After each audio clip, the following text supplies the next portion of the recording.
vampire who wants to make everyone know that vampires can be nice people too. And she's a vampire warlord who leads things and hits things and morning lords things. Cool. Ishtar. Ishtar is a former daughter of a primordial from long past. Came back to try and restore the power of primordials over these silly deities and stuff like that. Mechanically, lightning, or rather, storm sorcerer, mark of storm, shiny hat, all the works. Furious bolts make Gary's day sad. No pillars allowed. That's it. This adventure is all pillars all the time. Syrian, you're up. Okay, Osirian is a human fighter that is already in middle age. He came to the guild while still quite young to seek adventure, but mainly some challenges and tough opponents. He has since progressed to the levels, and he is right now trying to be a defender, but people just don't recognize him as so, despite him trying so hard. Mechanically, I will be trying to defend people by killing what is trying to kill you. Those dice, though. That's Wow. Damn! good. Two Alright. crits on Althea, you're up. Can you hear me? So Yes. Althea is a Goliath warden. She's been in the guild a long time, not quite as long as Osirian, but has been in the guild for a long time. She's she she used to be searching for her father. She has two brothers, one of whom was a previous member of the guild. There's a long backstory about her childhood, but she is she's very protective. She's very athletic and likes to wrestle and compete in athletic type things. So you'll see that a lot around the guild. She's very muscular. She eats a lot because when you have a lot of muscle, you need to eat a lot to sustain that muscle. And she's also 7'5" or whatever. So she eats a lot, and so that's one of the things she's kind of noted for, is being very hungry all the time, and also being very athletic and like bench pressing dwarfs and things like that. Yep. That's Althea. Cool. Kenner, you're up next. Okay, so Kinner is a human wizard. He dedicated his life to gathering knowledge. He thinks that you should also, apart from reading books, try to get knowledge from experience. So he experiments with all the different stuff and touches things he probably should not touch. Apart from that, he's a controller, and yeah, that's pretty much all. Cool. And Istam. Istam is a Deva sent from the heavens by Sunny to free a primal spirit called Vinny. After many adventures within the guild, in which they thought they could find the power that they needed, Istam and Vinny had come to realize that they have a connection to spirits of the past, especially those that have been wronged and died with a bit of hatred in the battlefield. And ever since, they started to hear some kind of voice in the distance. They can't make it up, but the voice sounds familiar, and with each growing step towards it, they become even stronger. Isam is a anime shaman. He is a all-round leader. He'll try give you attacks. He'll debuff the enemy. He'll buff you. He'll heal you. Basically, a jack of all trades when it comes to being a leader. All right, good deal. I'm gonna pop the stream up real quick. Yes, I'm putting it up, my dear. You're getting your power up. Don't worry. So, you guys are all gathered around the guild hall doing different things. Storyline-wise, it's been about 2 months since the end of Thunder 2. And you see a elf walk into the guild hall. She's not gigantic. I just made the token bigger because the alt thing doesn't work for me sometimes. Some of you might recognize her, and she looks around for a minute in the guild. She looks a little kind of exhausted, like someone who's an adventurer that's just kind of gotten done doing a bunch of stuff. She goes around a little bit, and then after a moment, she sees Kenner and Osirian sitting off at a table. She walks up to you, and here's a good question. Osirian or Kenner, do either of you guys remember who this person is or know her name? As a player, yes. As a character, I don't think Osirian has met her. Only Kuro. I know you've, yeah, sorry. As a player, do you remember who she is, though? Because Yeah. Okay. I have no clue. So she walks up to Osirian and says, "Have you seen my sister? I'm supposed to be keeping track of something for her, and I can't seem to figure out where the hell she is." Where the? Well, I don't say. I can't say. I pay too much attention to the people of the guild. Wait a minute. You used to be here, didn't you? She shrugs and says, "Yeah, but I don't know. I always felt like this was getting my hands too dirty. I rather like the life of a scout, but there's apparently some sort of Feywild bleeding thing that's happening. I don't know. I've been I've been in an outpost near Fangro Fen for quite some time. My sister told me to keep an eye on what was going on there and to report to her if there's any kind of changes. And well, there's a lot of changes going on, and I think she would like to know. And if not, the guild probably needs to do something about this." Oh, right. I remember that place. Tried to challenge some bullywugs to a combat. They didn't take it too well. Maybe we should investigate it. She nods. Says, "Let me go and double check and get my reportings in with Matt. I think there was some sort of minor rewards that might be done, as apparently he knows more about what's going on over there. I've just been watching, and it's been incredibly boring, but the last couple of days things have gotten pretty interesting."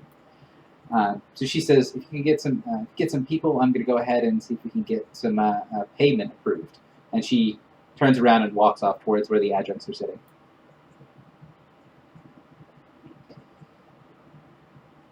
Well, I guess I should go around the guild and try to find some people that are capable of fighting, just in case. So after a couple of minutes getting everyone kind of rounded up, she comes back and kind of looks around and says, "Oh, a standard group. Seems like it should work.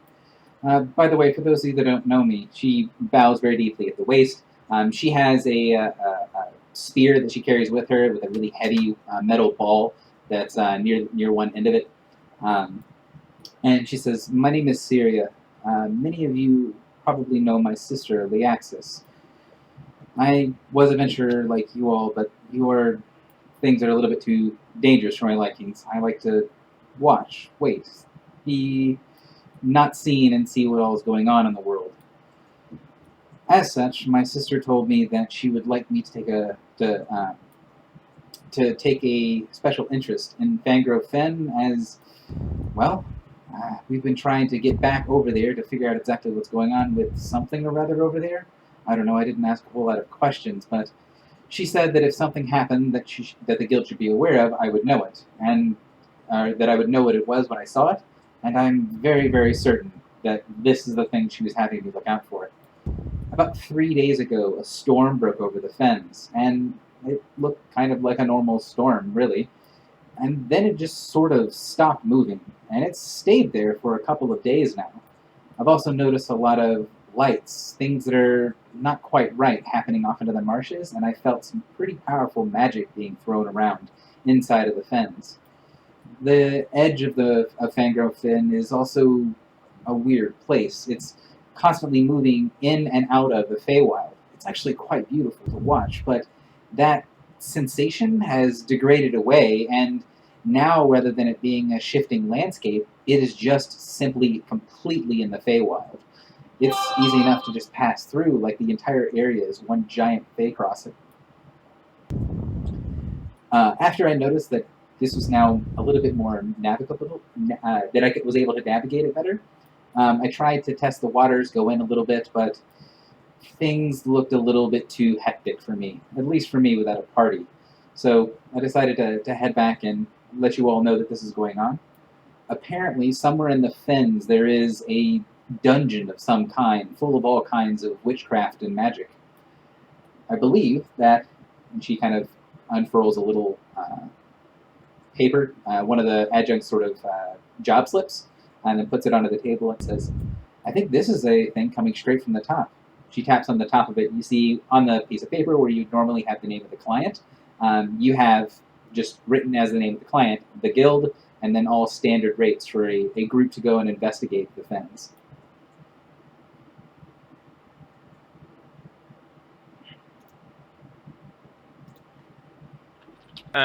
So do you know where the center of the storm is exactly in the forest? Is it by any chance, and I described where the hut was?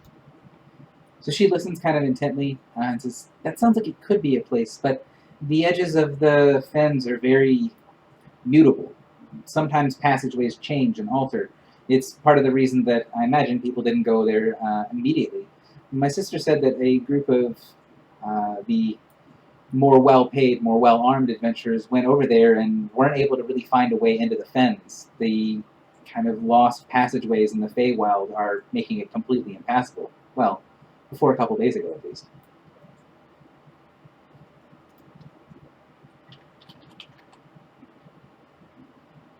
So she leans back in her spear and says, I'll let you guys know whatever I've been able to observe for the past couple of months, but I don't really know too much as I didn't go too far into the fence.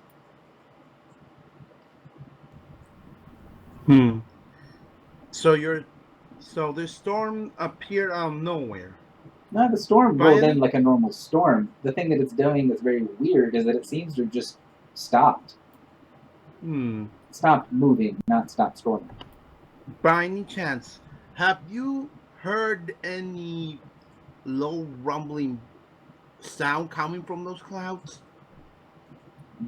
I've heard a bit of rumbling, but it more sounds like it's from ground level than from the clouds. I thought at first it was mainly just thunder from lightning bolts, but I don't know. I think there's some sort of magical something that's causing distortion.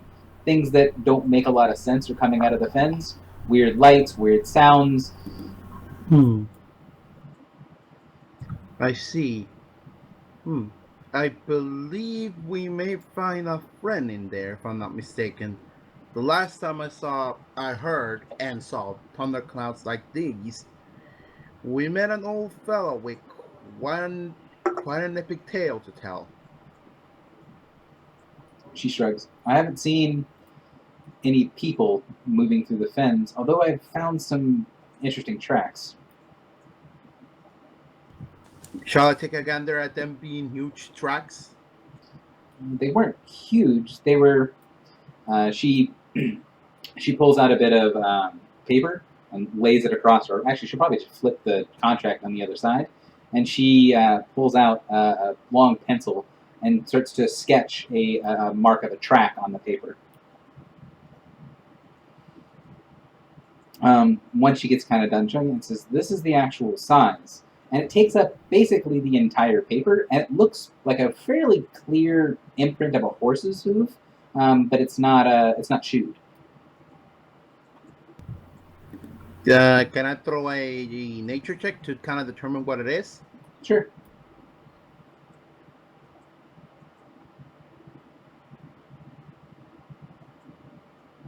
So the hooves are quite large. They look a little bit. Let me do skill check DCs for 18, but I'm nearly positive that's our DC. Yeah. The hooves are very large. It's also, she will describe that they were very heavily indented. With a combination of things, it almost sounds like there's maybe mounted riders or something like that. However, once she continues to describe it and starts to talk about how the tracks look, you're able to figure out that those are probably centaur tracks. It seems we'll have a bit of a cavalry fight in there. Besides the whole Feywild thing and the thunderstorm, have there been any other changes that we should be aware of? She shrugs and says, the only other change seems to be a good thing. From everything that I can tell from tracking creatures, deer and other sorts of animals, they seem to not be respecting the boundaries of the fen anymore. I think it's easier to travel into and out of the fens.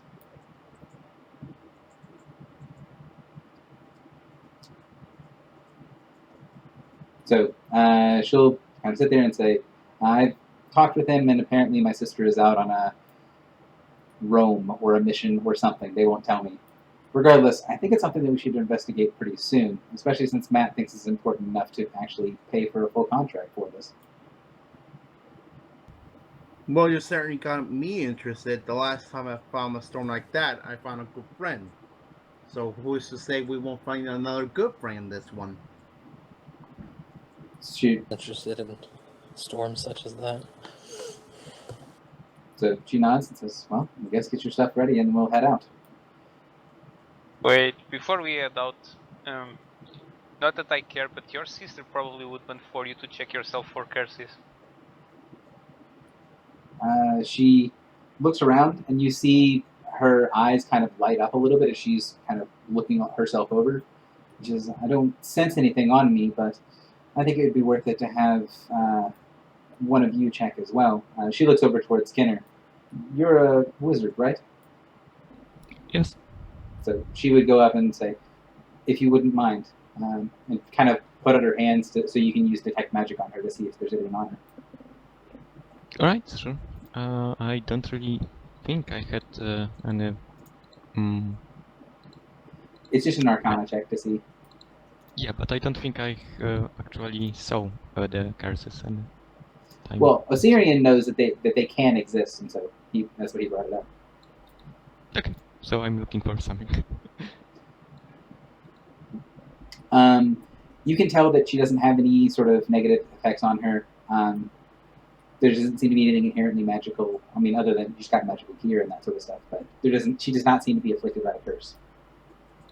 Okay, you seem to be clear. So she shrugs and says, well, we'll head out unless you guys have other questions. And if it's stuff about where we're heading, I can answer some things on the way as well as just show you some things that might make it a little bit easier.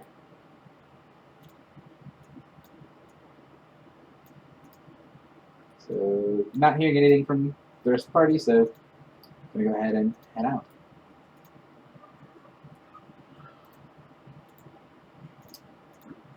The trip to Fangor Fen is not that... Wow. That was... Sorry, my wall just shook because I think some crazy stuff's going on in the apartment downstairs.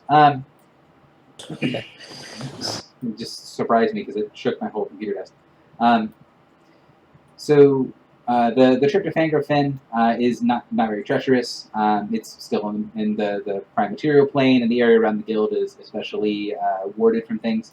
It's about 400 miles from the guild to where you guys are going. Are you guys going to do anything to expedite that? Are you going to go through other means? Like, are you going to do something to get yourselves there faster? Or is it just, take normal horses or phantom steeds and head over? Okay. Go ahead. I think we have a resident specialist in transportation here.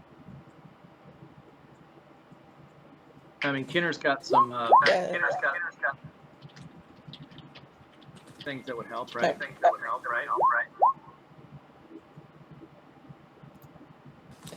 I take it there's no portal we could get through to get closer? Not really. It is in the middle of nowhere.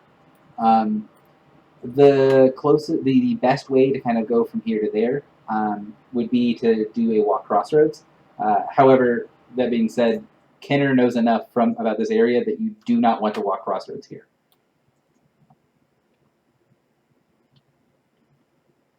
Well, we can fly there at 20 move speed. Yeah. So you guys, it does not take up that much time to get over there. It would take flying 20 is take you guys a couple of days, or you could shadow walk and you get there in a single day. Mostly, what I'm asking is, does the party want to spend money to get there faster, or just go there like normal Phantom Steed speed? If things are going out of control, I guess we should go there as slow as possible.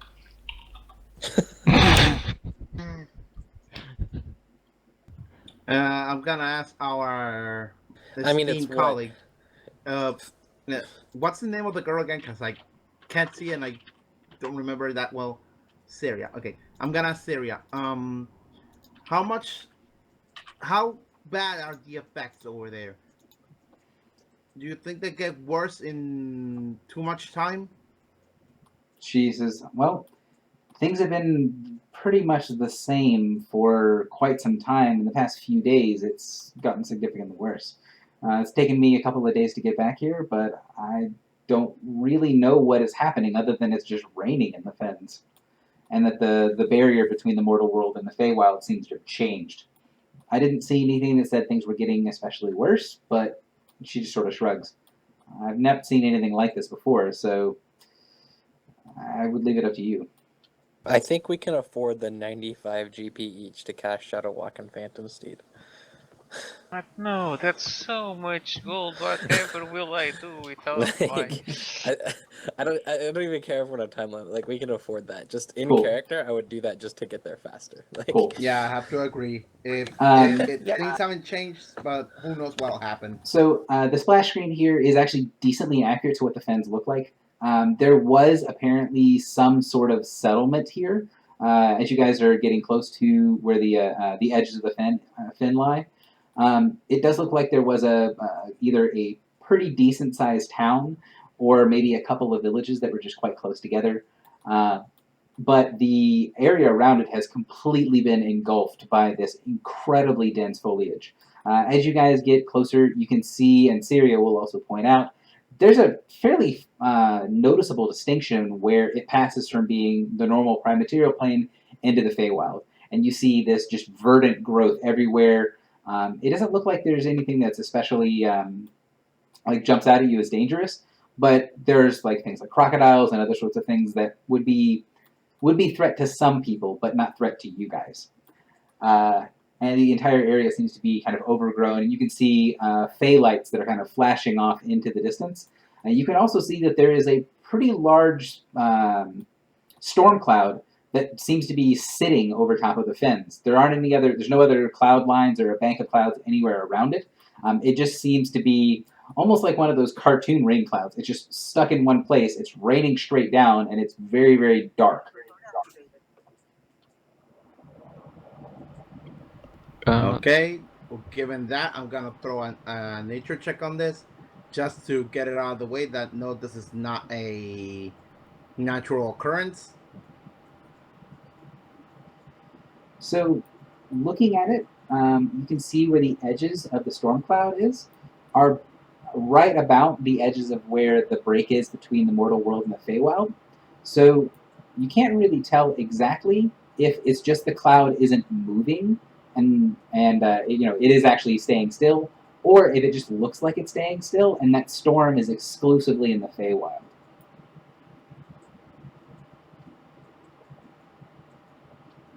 So either it has stopped moving, or that storm is only on the other plane.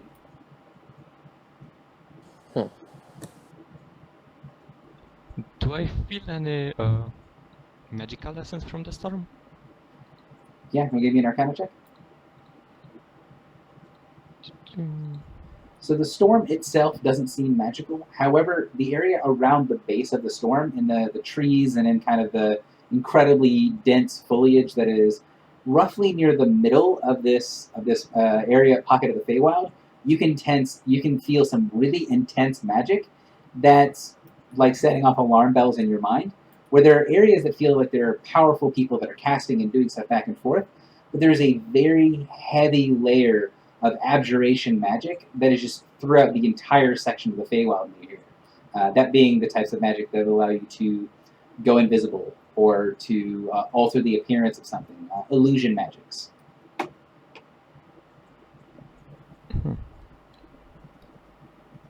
That's weird.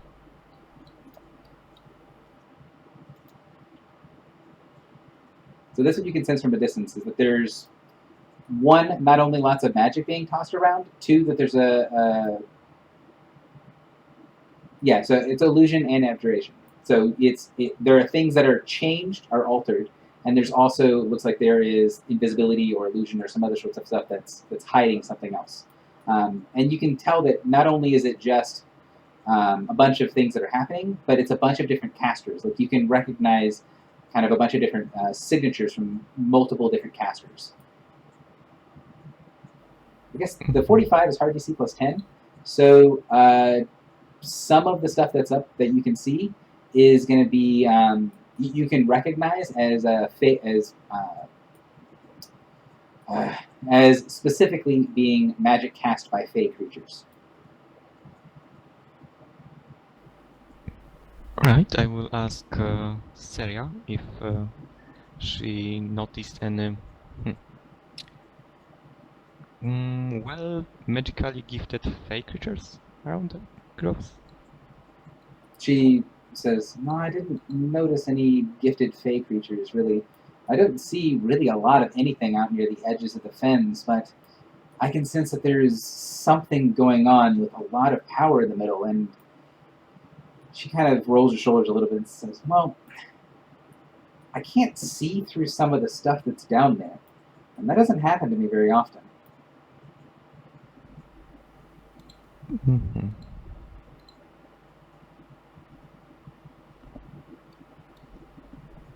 So as far as like a kind of guild history thing, Syria had the same thing that the AL16s did, where basically they're both perception monkeys.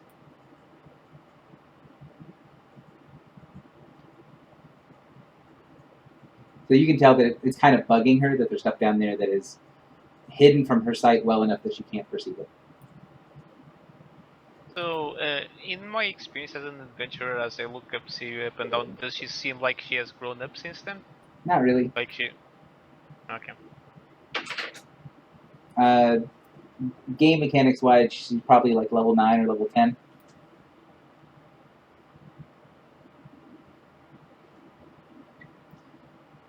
So, what do you... Nexus is going to kill me for this.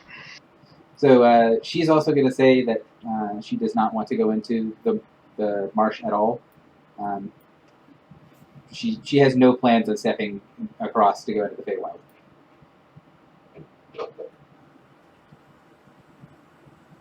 Just a question, now that I remember it. This might not be happening at all, but just per chance, by any chance, did you see any black potched like substance somewhere?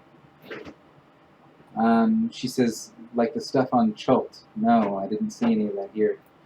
I've actually been looking for it in my travels, but I've only noticed it in a couple of places since then. How do you know about the stuff on Chult? I thought those were quite recent events. Have you been working for us as for a scout for a long time now? She nods and says, yes. That's what I've been mostly doing is testing out things a couple times for the guild. I'm scouting some other stuff for them to make sure that the jobs pan out as they're supposed to. But I've been working for a couple different people that want to be able to see what's going on in different places in the world. So she's been bartering and trading information.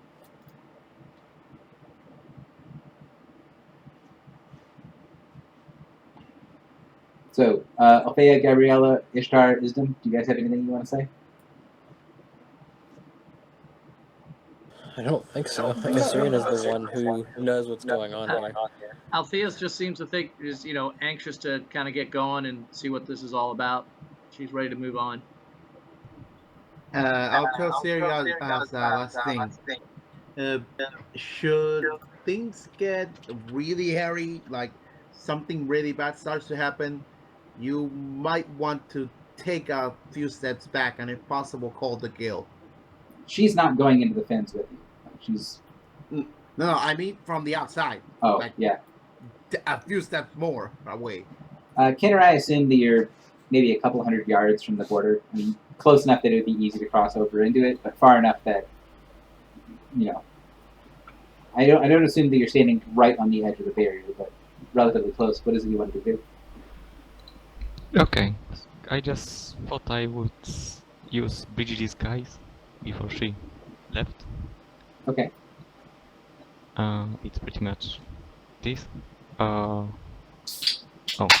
course it's wrong. Okay. And I will just check her out if she's actually what she is, just to be sure. She does seem to be the person, and if you guys have been in the guild for as long as you guys have, you've probably seen Syria. Like, she's not a common sight in the guild, but she's someone that your characters would have seen before. Alright.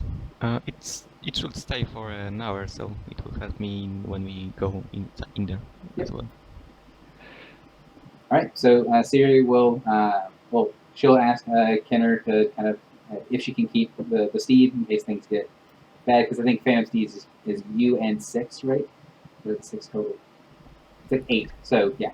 So she would ask if she's allowed to keep one of the steeds. Yeah, of course.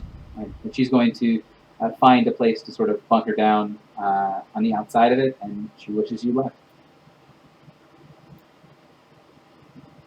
Sounds good.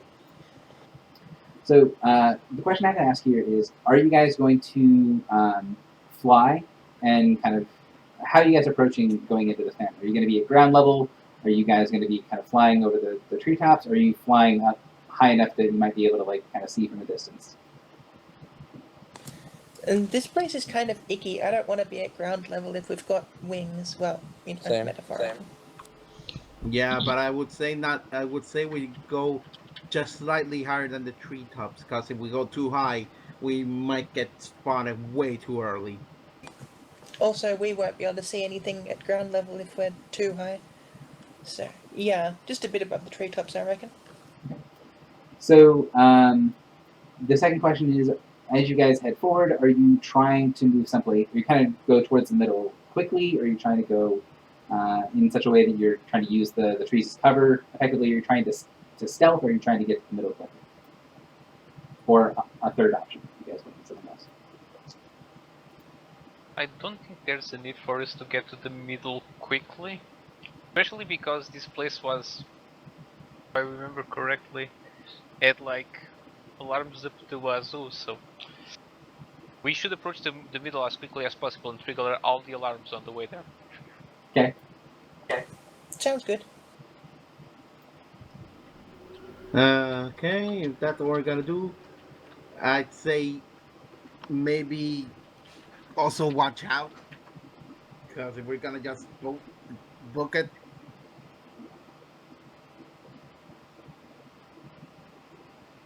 Sorry, people talking. Yeah, I don't have any interest in taking it quietly, really. I don't even know what's here. I don't have to feel bad about me voting Gwen anymore. Cool. So you guys kind of moving quick along the treetops, heading towards the center. As soon as you pass over into the actual Feywild proper, the intensity of the storm becomes a little bit more apparent. It is actually a pretty heavy thunderstorm that's happening. While there's no like winds that are picking up where there's a constant kind of blowing rain, there will occasionally be gusts that are 50 or 60 miles an hour that make riding on the horses not necessarily problematic, but you get the impression that you'd have to be a pretty excellent horseback rider to be able to actually like weave through the trees. If you guys went any lower, it's going to be quite difficult to fly around on those mounts with the wind that kind of comes in and shakes everything in the trees. There's lots of hanging vines and stuff as well. Could I like sort of draw the wind around me to try and make it easier for the others and just like take control of it in a localized area? Sure. What we're going to be doing is sorcerer? going through a skill check to make your way through the storms. The second part of the description. Oh, hang on, let me finish the description first. So as you guys make your way in, you see the wind does pick up. There's little flashes of lightning and thunder off in the distance. You can also see that because of the way that the vines and the trees are very close impact together, it would be quite difficult to fly down on the kind of the lowest spots in the area. You also notice that there are lots of you're preemptive of the skill challenge. There are these strange lights that almost look like will-o-wisps that flicker on and off in all of the colors of the rainbow that are all spread throughout the forest. You're not entirely sure what that is at first, but you can tell that it is much more, the intensity of the effect is much stronger once you're in here looking at it than it was when you were looking at it from the outside. So from the outside, it just looked like little glints, and once you're here, it looks like pretty bright lights that are flicking on and off in all of the colors of the rainbow. So if I can get everyone to go initiative, please. The goal of the challenge is to get to the center of this area. it's going to be very. I will let the people know ahead of time. It's going to be very difficult for those that have been here before to actually follow any kind of path to get towards where you guys went last time. Not because it's really hard to see in any way in particular. It's more along the lines that everything here changes very rapidly. Some of the trees that weren't here or that were tiny when you guys were here a couple months ago look like they're 100 or 150-year-old trees now.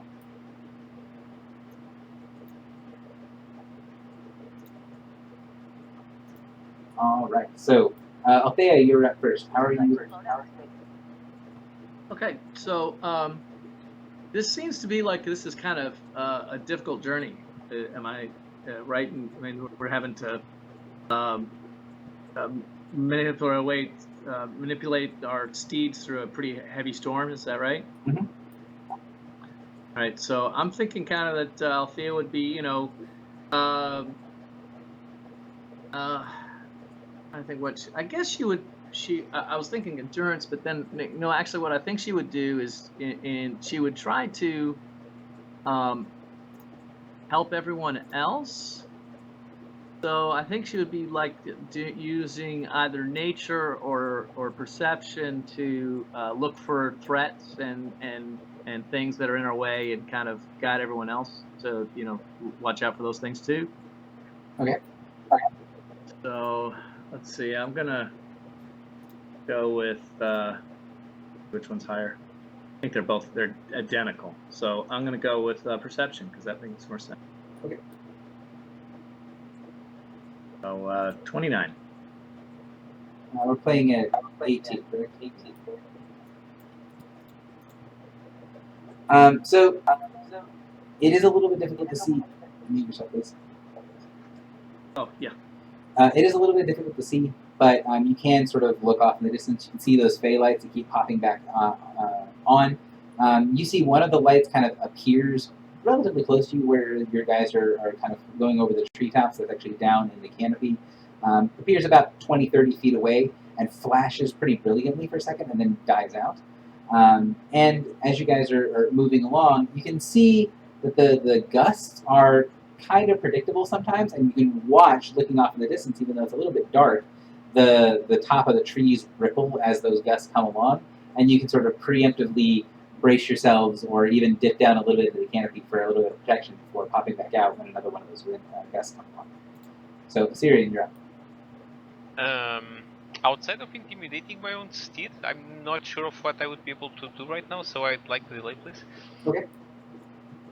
So again, primary objective is to get through the storm without having any negative effects. Secondary objective is maybe intelligence gathering, information gathering on where you guys are going or kind of what's going on in this area. Wisdom, go ahead.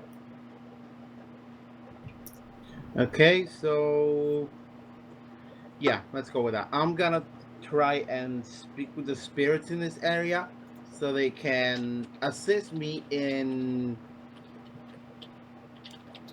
shall we say, arranging in shall we say, seeing what kind of effects are happening down at the ground and trying to identify those will-o-wisps that keep sparkling from below. So first speak with spirits. And you didn't know whether you have to rank at court first before you hit this roll. Oh. I don't think I have a rank at court. Okay. If you've done any of the other winter court missions, you would have rank. I just didn't know if you had done them at this time. Okay. Yeah, Islam did go to the winter court once, but we went in and almost immediately went out again. So. Okay. Yeah. I mean, if you don't have rank, then don't worry about it. So go ahead, make your check. Okay, so here's my nature roll for the will-o-wisp. So are you trying to identify the wisps? Is that what you're trying to do with the nature roll? Yep. Okay, go ahead. Is it with this +6 included or not? No, including the 6, it's 29. So as you guys are going along, looking at it, you can tell that those flashes are not creatures. They are also pretty clearly not naturally occurring. And it seems to be a reactive thing. as if there is some sort of thing that's happening around them. You're not entirely sure what it is because it's definitely not natural. And it doesn't seem to be a creature that is kind of popping in and out or doing something. You're not seeing a creature, you're seeing a magical effect or something like that. There are Fey lights that are in the Feywild that have all kinds of things that trigger them, but this doesn't look like any of the ones that you're familiar with. Kenner, you're up, sir. Alright, so hearing that, I think what I would do is try to discern whether these effects, not creatures actually, have any, what are their magical properties and all that stuff. Okay. For the fourth time today. So you can tell the effect that is happening once it's kind of brought to your attention that, oh, that's definitely not a creature, is counter magic. What it is two diametrically opposed pieces of magic that are hitting together on a very fundamental level and then reacting with a flash of light. So it's kind of like if you took, two things that were kind of opposite and smashed them together, and then it releases a little bit of energy and dies back down. You're pretty certain that that means that there are two things that cannot exist at all together. Like, for example, radiant and necrotic magic might have a similar sort of effect, but this is stronger than any opposed elements or even radiant necrotic that you've ever seen. It is a very strong, opposites clashing together effect. You can see. With the 41, I will also say that it does seem to be the counter magic does seem to be preventing something that is here from functioning. But so are both effects counter magic, or is it like the combined effect that's preventing it? So there is a magical effect that's present, and there is something countering that magical effect. And the thing that is countering it, the way that it's countering it is by being so diametrically opposed to whatever effect is currently on the area that it is causing these sparks to fly off, these flashes of light to appear around the entire area. And that's the Fey light? That's the Fey light that you But see. it does not appear to be the cause of the storm itself, correct? Yeah, it doesn't. For Kenner, it doesn't seem to have any interaction with the rain or with the storm. Gabriella, you're up. Yeah, well, this magic stuff is very interesting and all, but Gabriella really has nothing to do to interact with that, so she's just gonna ride on towards the center as quickly as possible, using her magic umbrella and her cool acrobatic skills to keep her balance and not get tossed around by the storm. Okay. Oh, or not. Can I also get a passive perception from the party? I think when I looked a minute ago, it was wisdom, but medication is making me a little fuzzy.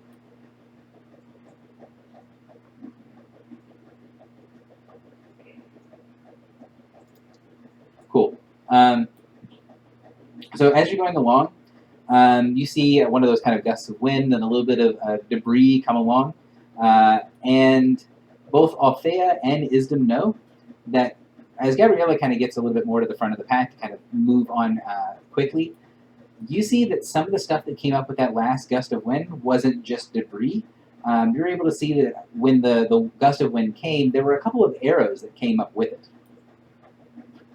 Neither one of them hit their mark, but they flew pretty much perfectly on either side of where Gabriella was.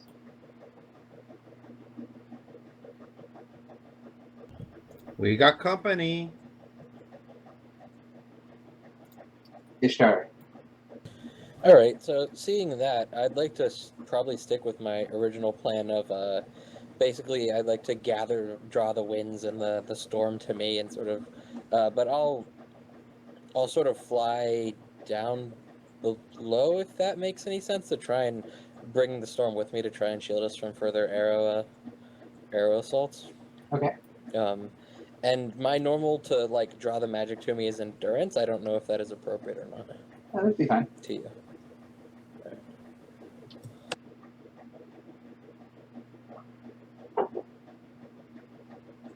So question that I have is, do you have a rank at court or no?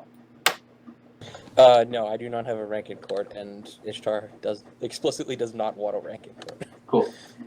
So, kind of pulling the magic around you, you see that it's kind of distorting some of the things that are around. You see, after it's kind of brought to your attention by some of the others, one of those arrows kind of comes out, and you can see when it goes through your little swirling vortex of wind, it doesn't move. Like, it doesn't falter at all. Like, it stays true the way that it's shot, even through your winds. And when you're watching it, you can see there's a little ripple of something around that arrow that seems to be protecting it from getting distorted. And the way that it's fired and the way that it's shot and how you're kind of pulling all of your magic into you, you can sense that there's some pretty potent magic in that arrow itself, and you're decently certain that the shots are intentionally missing.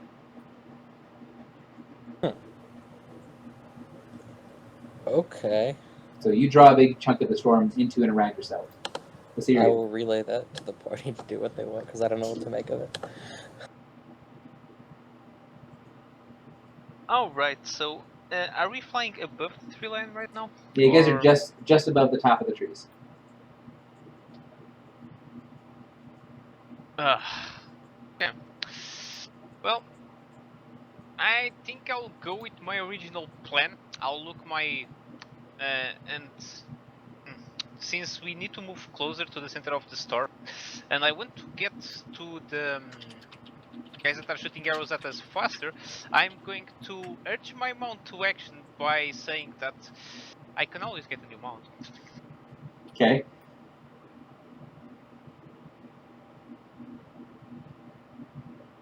So that was my intimidate check.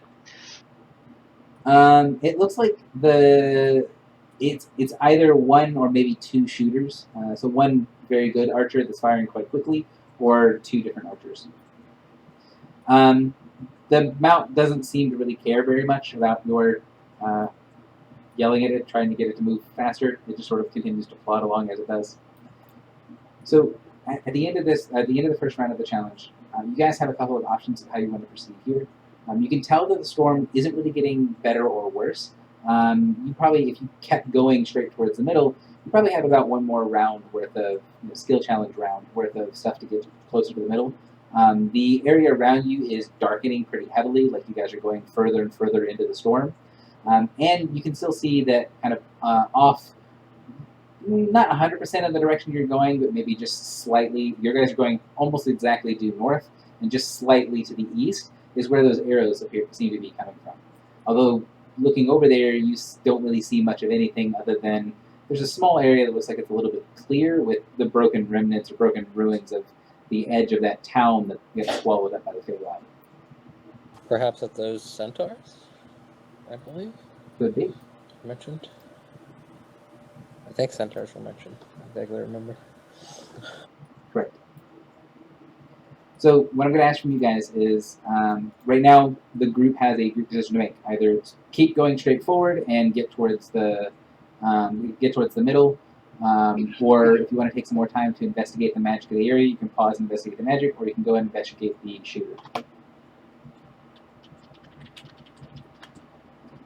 I think we just head to our destination. I'm not overly concerned about the shooters, but since they seem to be of a not necessarily hostile intent, I guess everybody wants to go beat them up, though.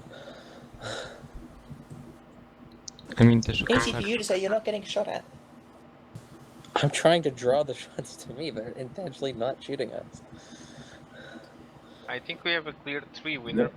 Yeah. So as you guys kind of deviate off course a little bit and start to fly over closer to where the arrows seem like they were coming from, you don't see any more arrows that kind of come up your direction. As you get about 100 feet away from an area that seems like it's sort of the edge of the ruined city, you see this weird sort of ripple, like a heat wave ripple, happen over across the treetops as you physically pass through the barrier of an illusion.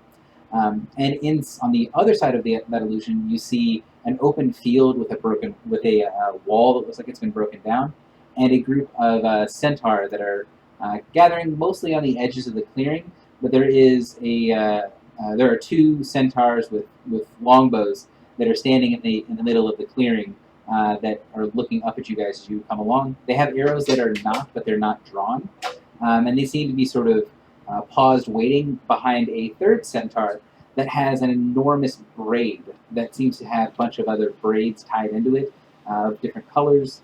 The woman who has the braid is a brunette, and then has blonde, redhead, has all kinds of different hairs that are braided into her long braid, and she doesn't seem to be. None of the centaurs seem to be like wet, even though they're standing in the middle of a storm. The one in the front, the one with the braid, waves a hand up towards you all and kind of doing a pretty universal greeting, or not greeting, a gesture of come down.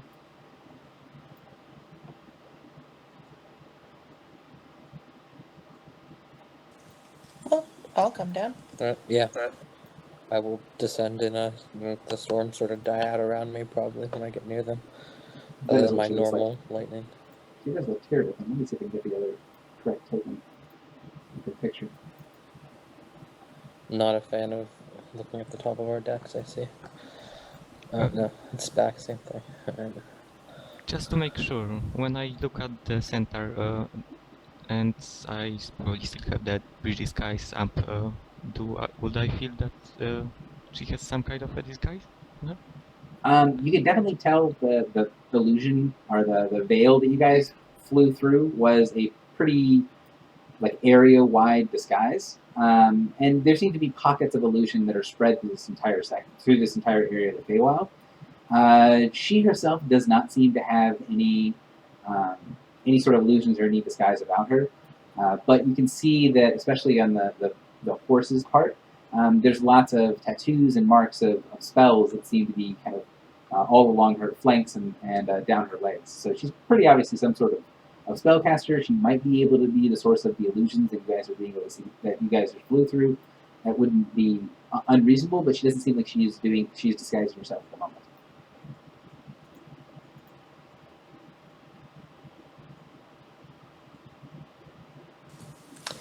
Hello there. Were you shooting at us?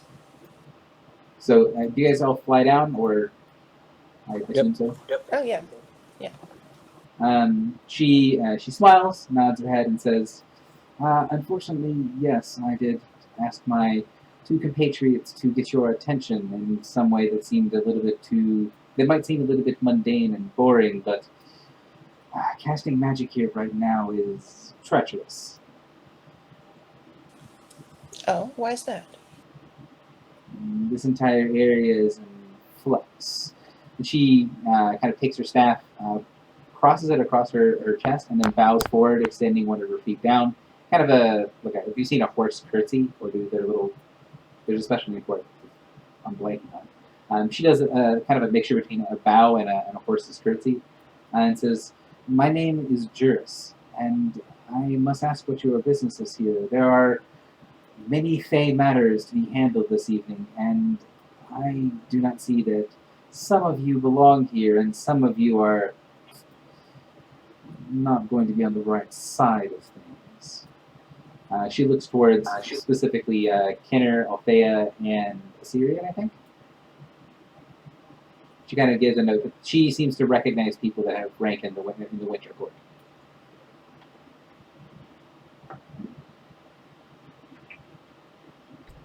Well, we were hired to investigate these strange occurrences, strange storm, and do you know anything more about this?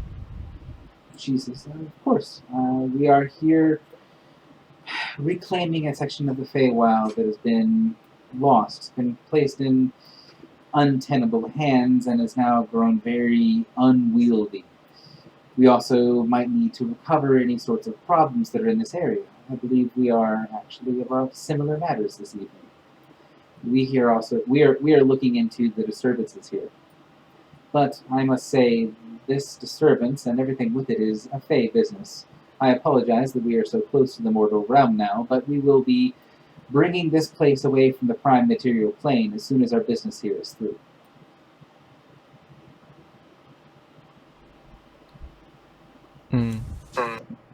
Well, we are getting paid for doing this, so why not just let us help? So she kind of frowns a little bit more sturdily. Doesn't look like she's trying to sort of keep her customer service face on. And says, "It is Fey business. Mortals have no place here. I mean no disrespect, but you do not belong."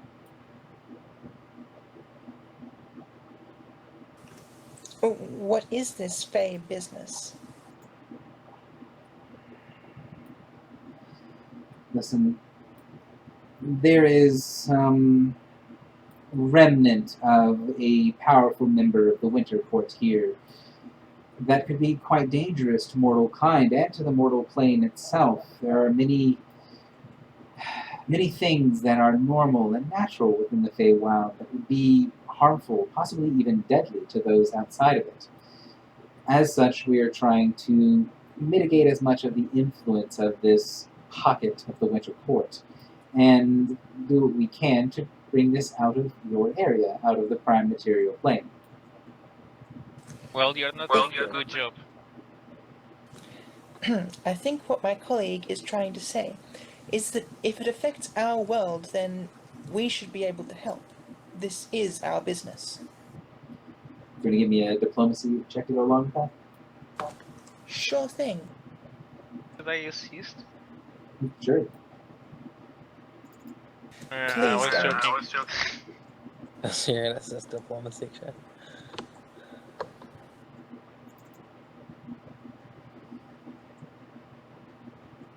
So an assist would actually be relevant here. I guess I'll take an assist. I don't know. So you I make mean, your... I spoke, so I should assist. Yes, please do. Oh, now it's please do enjoy my beautiful. Wow. Apparently they like group talks. Nice. Yeah, it works. So as you guys kind of make yourselves look a little bit more imposing, Jira says, "Fine, listen. We are only having these sorts of problems because there is as much interference from people that should have been putting their noses in Fey business." She starts to get a little bit more uncomfortable. You notice the two archers in the clearing and the centaurs that are sort of gathered around the edge of the clearing look a little bit more agitated. And says, "If there were not already people that should not be meddling in Fey business, causing problems here, then we would be done. This would not be a problem for your people. I'm not going to compound it by adding more mortals into the mix." Well, we're going to be in the mix whether you like it or not. The least you could do is give us some help so that we end up assisting your cause rather than accidentally hurting things. So you hear a loud boom and a crack in the distance. It sounds like a lightning strike from that storm hit decently close by. She starts a little bit, and several of the centaurs' horse parts of their body kind of skitter a little bit away from the sound. And then she turns back and says, "No, I cannot allow mortals to be making this worse. Did you hear that? Did you feel that? That is what becomes of mortal interference in the Feywild." You must be joking. I am tired of you Fey interfering with whatever we do, and now we cannot defend our own homes. You must be joking. Storm in the Feywild is a happy sight, really. So you can tell that the more that you're continuing to kind of talk with her, the more that she's sort of getting more and more. She's just kind of getting more and more agitated. It seems like just saying, "Hey, this affects us as well," is probably not going to be a way that you're going to be able to get through this. And she's effectively saying, "What we need is less interference." That would be how you would help.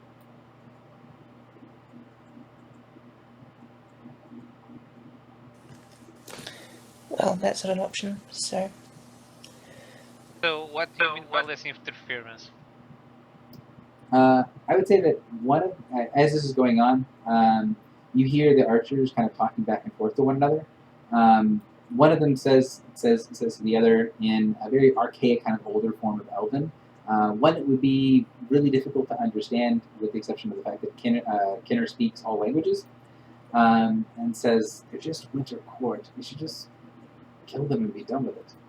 And then you have the other one kind of pats them on the shoulder and says, "No, we might be able to get through this without having any part of unnecessary scuffle."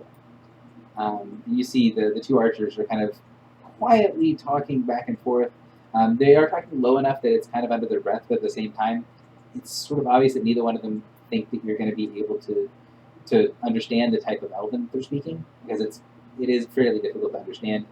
But Kenner is a master of languages, so is able to figure out what they're saying. Alright, So, I don't know which of the party speaks Draconic, but I'm gonna have the same conversation with the party, and that we should maybe just get this over with already. As that other guy did in Draconic. Well, Hey, I does can it- speak Draconic, and I will say no.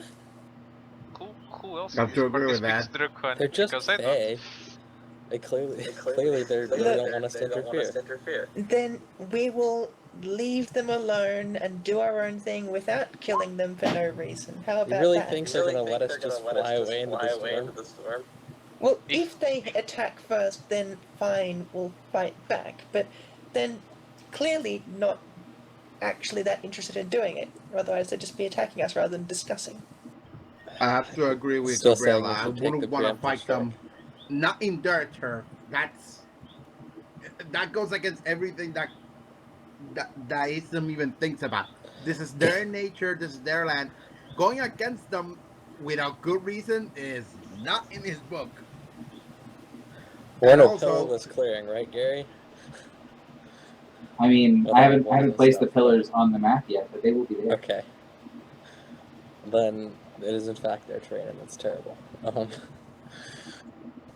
Yeah. Okay. I will stop telling the party to murder them and just sort of crackle with lightning and just be unhappy that we're speaking with Fae instead of lightning them. So Or lesser Fae, I suppose. But yeah. after a minute of kind of talking back and forth, you see the Centaur's attitude changes a little bit. It's not. She goes away from kind of being hostile.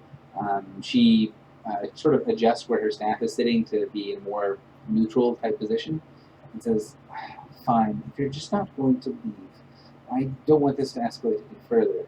Maybe we can have some sort of mutually beneficial thing where you can help with some things that we might have a problem with, or I don't know." She seems like she's trying to think of a way that you guys might be able to help.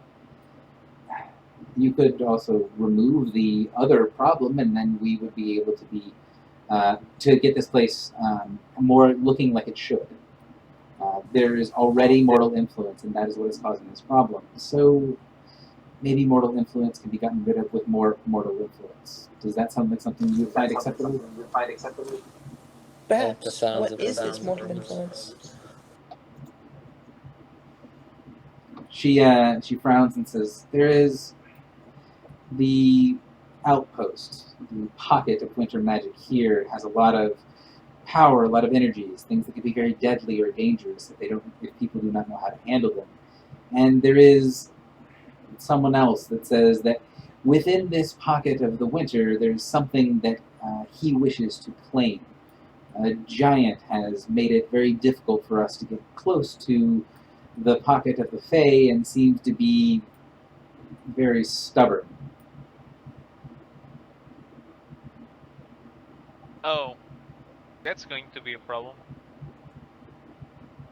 Might you describe this giant? She says, "It's a storm giant, a fairly well-known one among certain circles. His name is Bedvir Lugos." An old friend. Indeed. Wait. If he's here and he's not letting you there, there must be something really bad inside whatever he's guarding.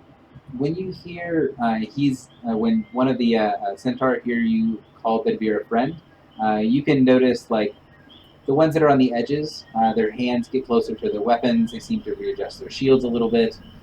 Gene frogs. Oh. And I mean, isn't it good for defend the frogs? I mean, it's in character, right? Yeah. And you can see the two archers are kind of stepping back and forth a little bit uneasily as you guys call Bedvir a friend.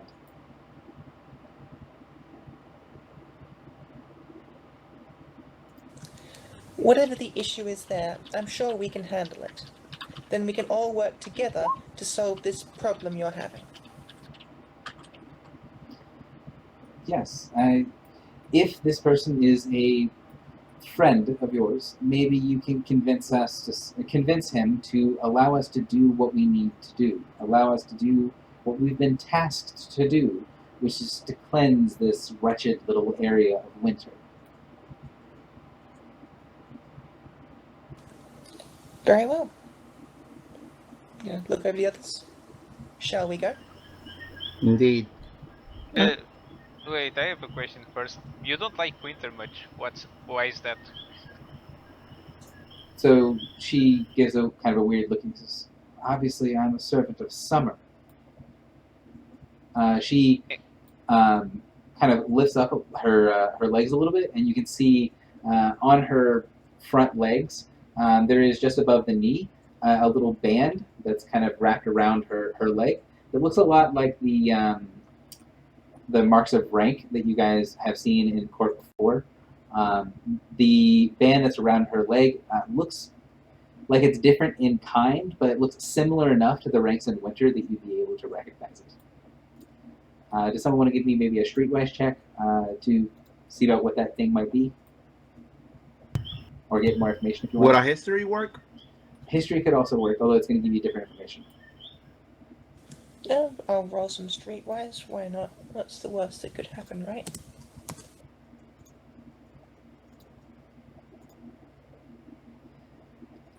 So those two together, I think both of them are hard DC.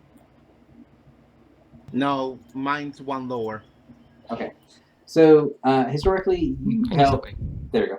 So with those both being hard DC, you can tell that the band is basically a mirror image of what you'd seen of a count's mark of office in the Winter Court. So she is a count in the Summer Court. For those of you guys that don't necessarily remember that much, here are the ranks real quick.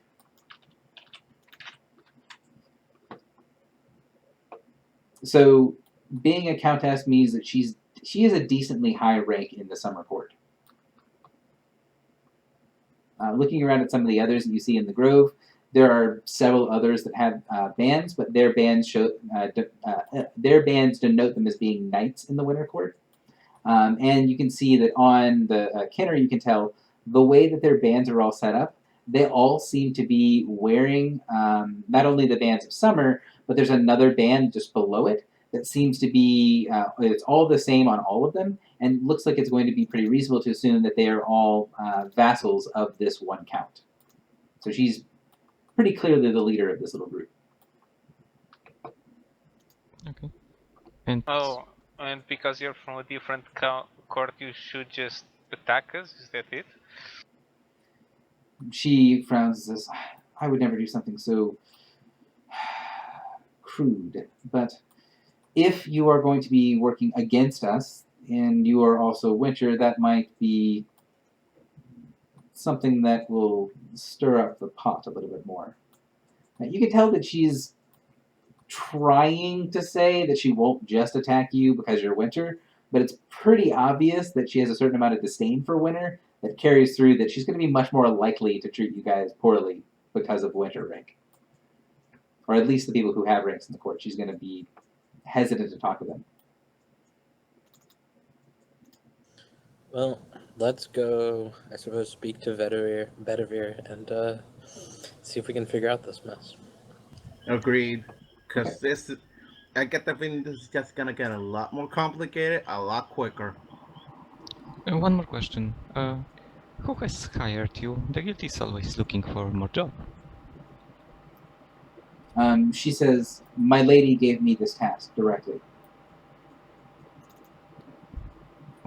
Because of the earlier checks on like history and streetwise, when she says lady, she's not talking about like a person or a general nobility.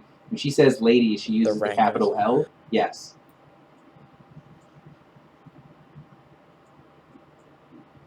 Okay. So basically, one of the three rulers of the court. Jeez, this just gets more and more complex by the second. Wonder what the old giant has to say about this. So she will say, you are of course welcome to keep your mounts, but I would recommend very strongly against flying anywhere higher than a couple of feet off the ground. The closer and closer we get to the pocket of winter, the more abnormalities will be present.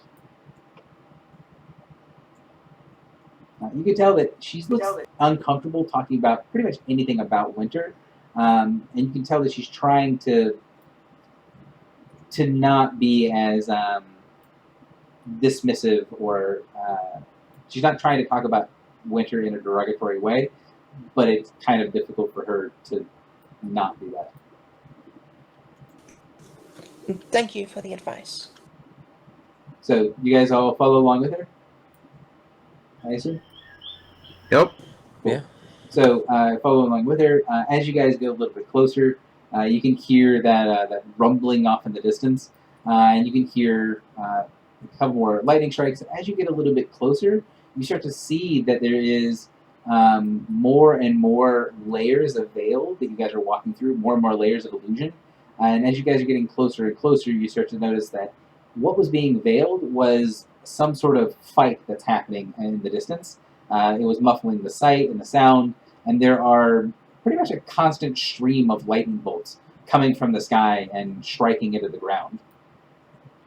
As you continue forward, the dense foliage opens up into another clearing. In this clearing, you see that there is what looks to be a hut that's tipped onto one side. And actually, I should just go ahead and pull this map out. 1 second.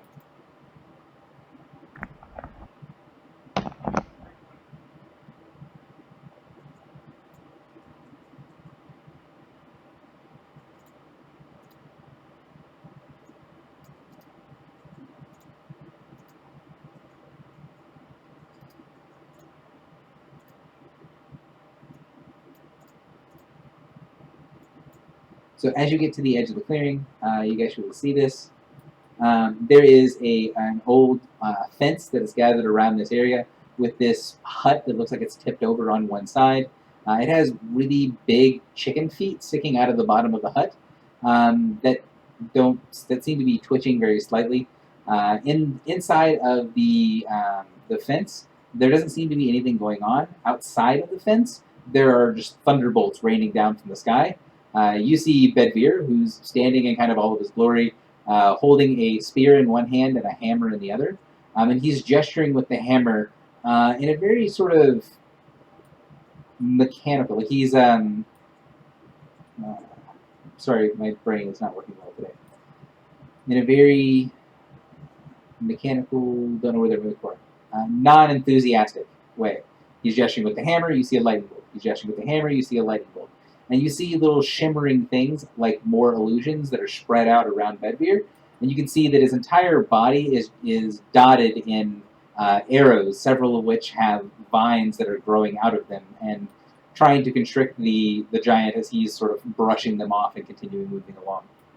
The centaur will stop you, or Juris will stop you, and she will say, "The entire area has been warded and also given layers of veils just to make sure that none of this chaos flows over into your world. I think it would be best if we stayed here if this is not the giant that you thought it was." She gestures towards an area in front of her, and you see it shimmer again like a heat wave to show you that you're at the edge of an illusion. And Kenner, you know the Fae well enough to know that she's probably done something to make it to where Bedvere can't see you all, or see any of you guys standing at the edge of the clearing. Mhm.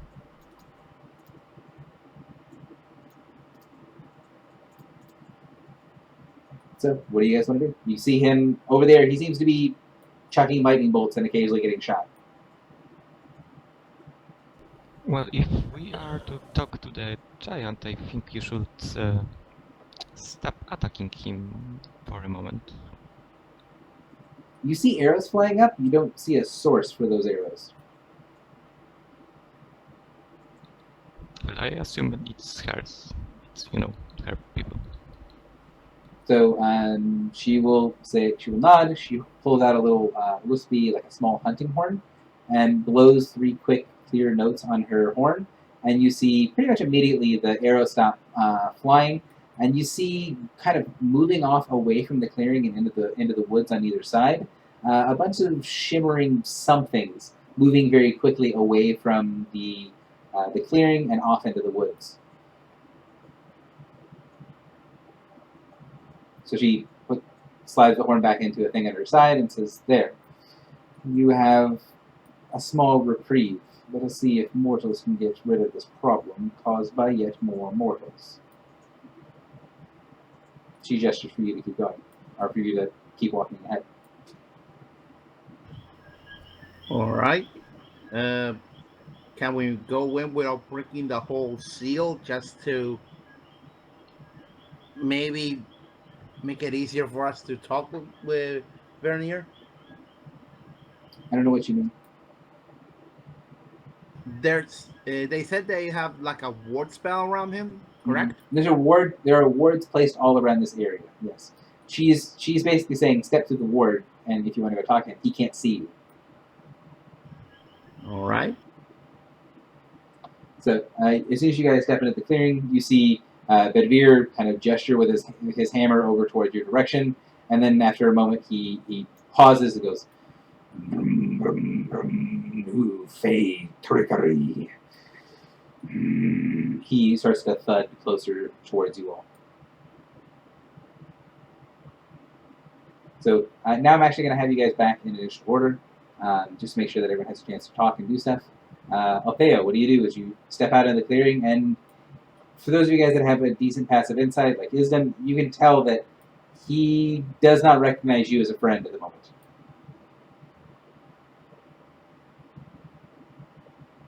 Microphone activated. So Althea will say, "Greetings, fellow worshiper of Cord." And she will, if I can get to, go. Guess I'll again use well, diplomacy, which really didn't roll well, but So he kind of pauses for a second and says, "Greetings. What sort of new treachery is this? Looking like those I have talked with in the past?" He looks and kind of spins a little bit in a circle. Jan, your mic, please. oh, yeah. Spins a little bit of a circle, gesturing around him, and says, "You will not take me away from my prize, no matter what things you push in front of my eyes." He does not look happy and continues to kind of stomp towards you all. You start to feel a tingling sensation as he's moving closer, as his aura is starting to get close to you all. For those of you guys that play Thunder Zero, does anyone remember? I don't know if you guys ever had to deal with this aura in your version of Thunder Zero. Yeah, I remember believe that so. one. Yeah. That aura was not pretty. You can feel the tingling sensation as the aura is getting closer. Isdom, go ahead. Wait, All is right. there initiative? Because I don't see initiative. Oh, I apologize. It's on the other one, map. just- It's my fault, but I'll call it whose turn it is. Ism's now and Kenner is next, unless this is out of combat. If you want to jump in, by all means. I mean, unless somebody wants to jump in. Well, I- I'd like to try something. Maybe this will snap him out of it if I say these words, which he probably won't remember. He'll probably remember me. Vernier, please calm down. Don't you remember me? I'm the young shaman that was with you when you were crying for your wife. When we spoke of that abominable creature who took the lives of those most important to us.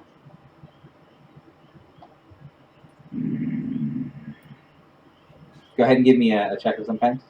You can insight to kind of figure out what the exact right thing to say would make a lot of sense. So with diplomacy or something like that. Going for insight. So you can tell as you talk about it that it does upset him a little bit. Like he remembers being on the mountaintop. And says, "Those sounds like the words of a certain group of little ones that I knew well." He kneels down a little bit to kind of get closer to the ground to be able to see you all. Says, brum, brum, brum. What did we talk about upon the mountain top?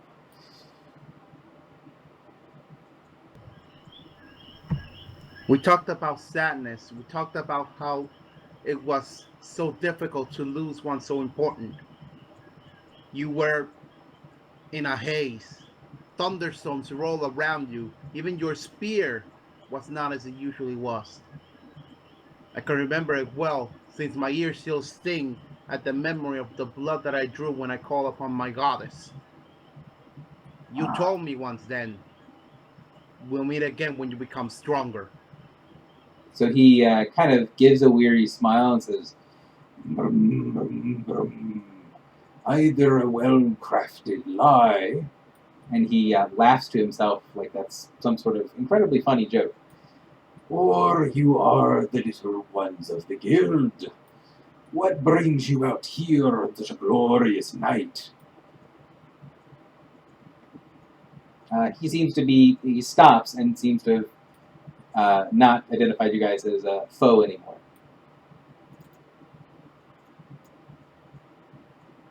Anyone can respond if you want.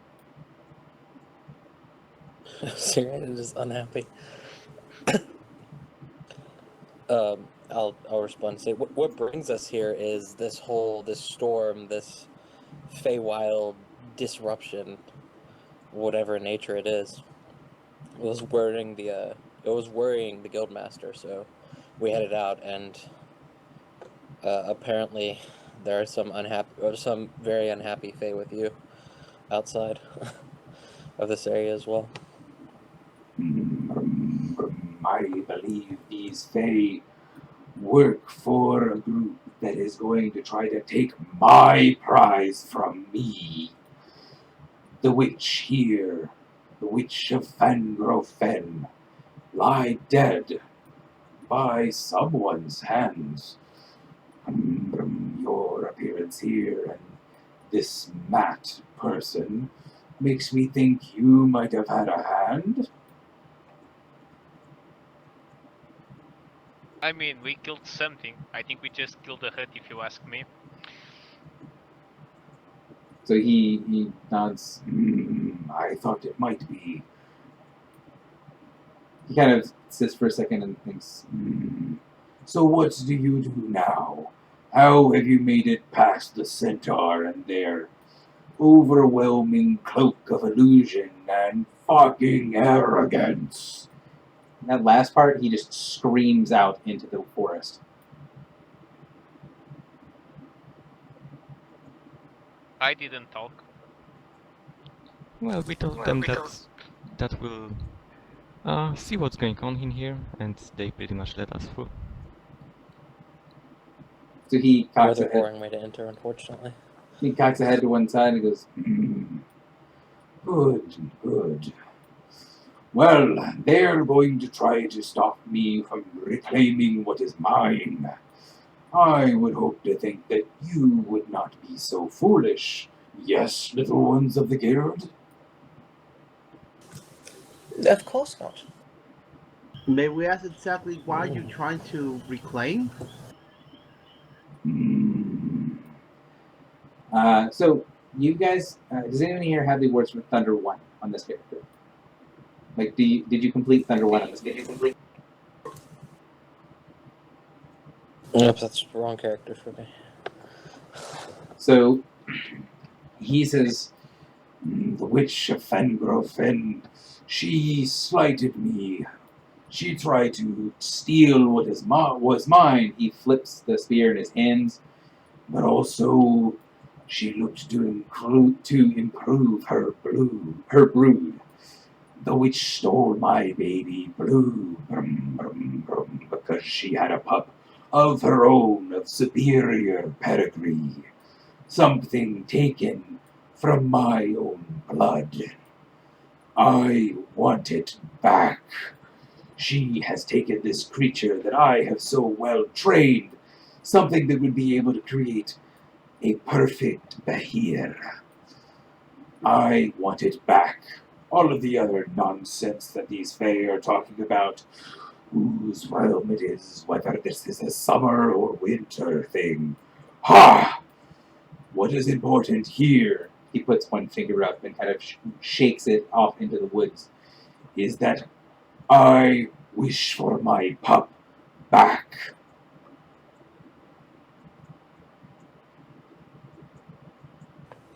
Storm is indeed the most important of seasons.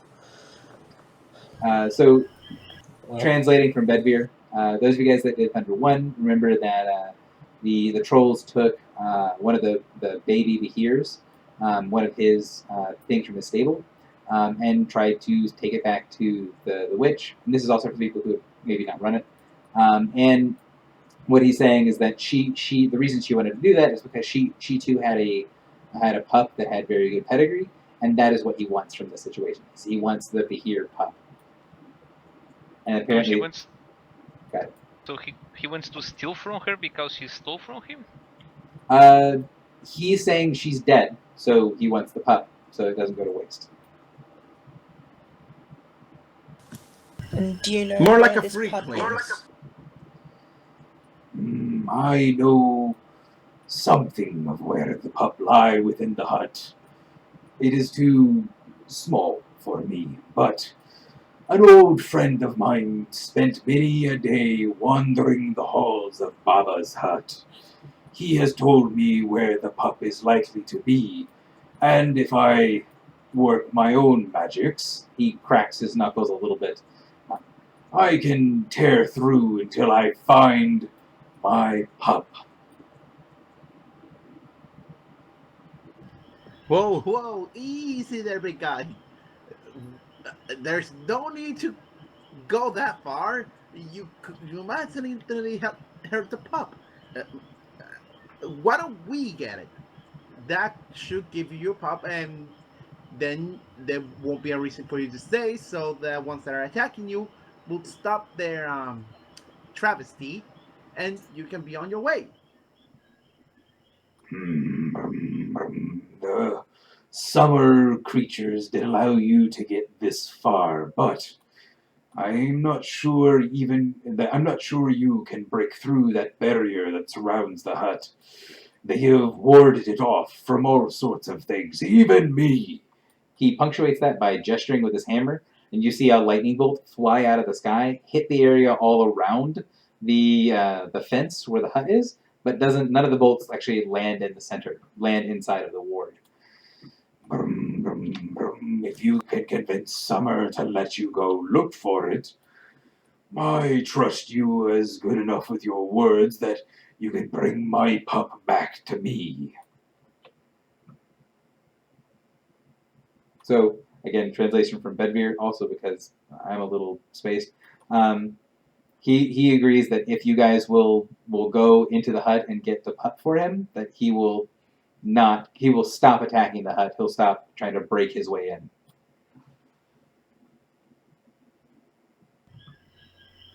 We got a mission then. Well, I think I'm fully intent on helping him regardless of whether he Agreed. stops or not, frankly, so... So are we going to ask permission Yeah, from, Bedwar's pretty chill. from those guys? Are we going to take permission, or are we going to break the thing anyways without them knowing? Why don't we do all Well, of them in that order? First I permission. think they may know regardless, so we may as well have a chat. Yeah. We ask. If they don't, we beat. If they don't, we break. Can't we skip past one? I do agree with you, but I think the rest of our team does not feel the same. It's always the thing with those people, always trying to show restraint when there is no restraint to be gained. Yeah, little use in preserving Fae such as them. Okay. So, sounds like the option is to go and talk to the centaur and try to convince them to let you go in. And then if that does not work, force your way in. Does that seem to be the party's mode of operation? I mean, unless we can get a third vote on team, let's just bust in, then yes.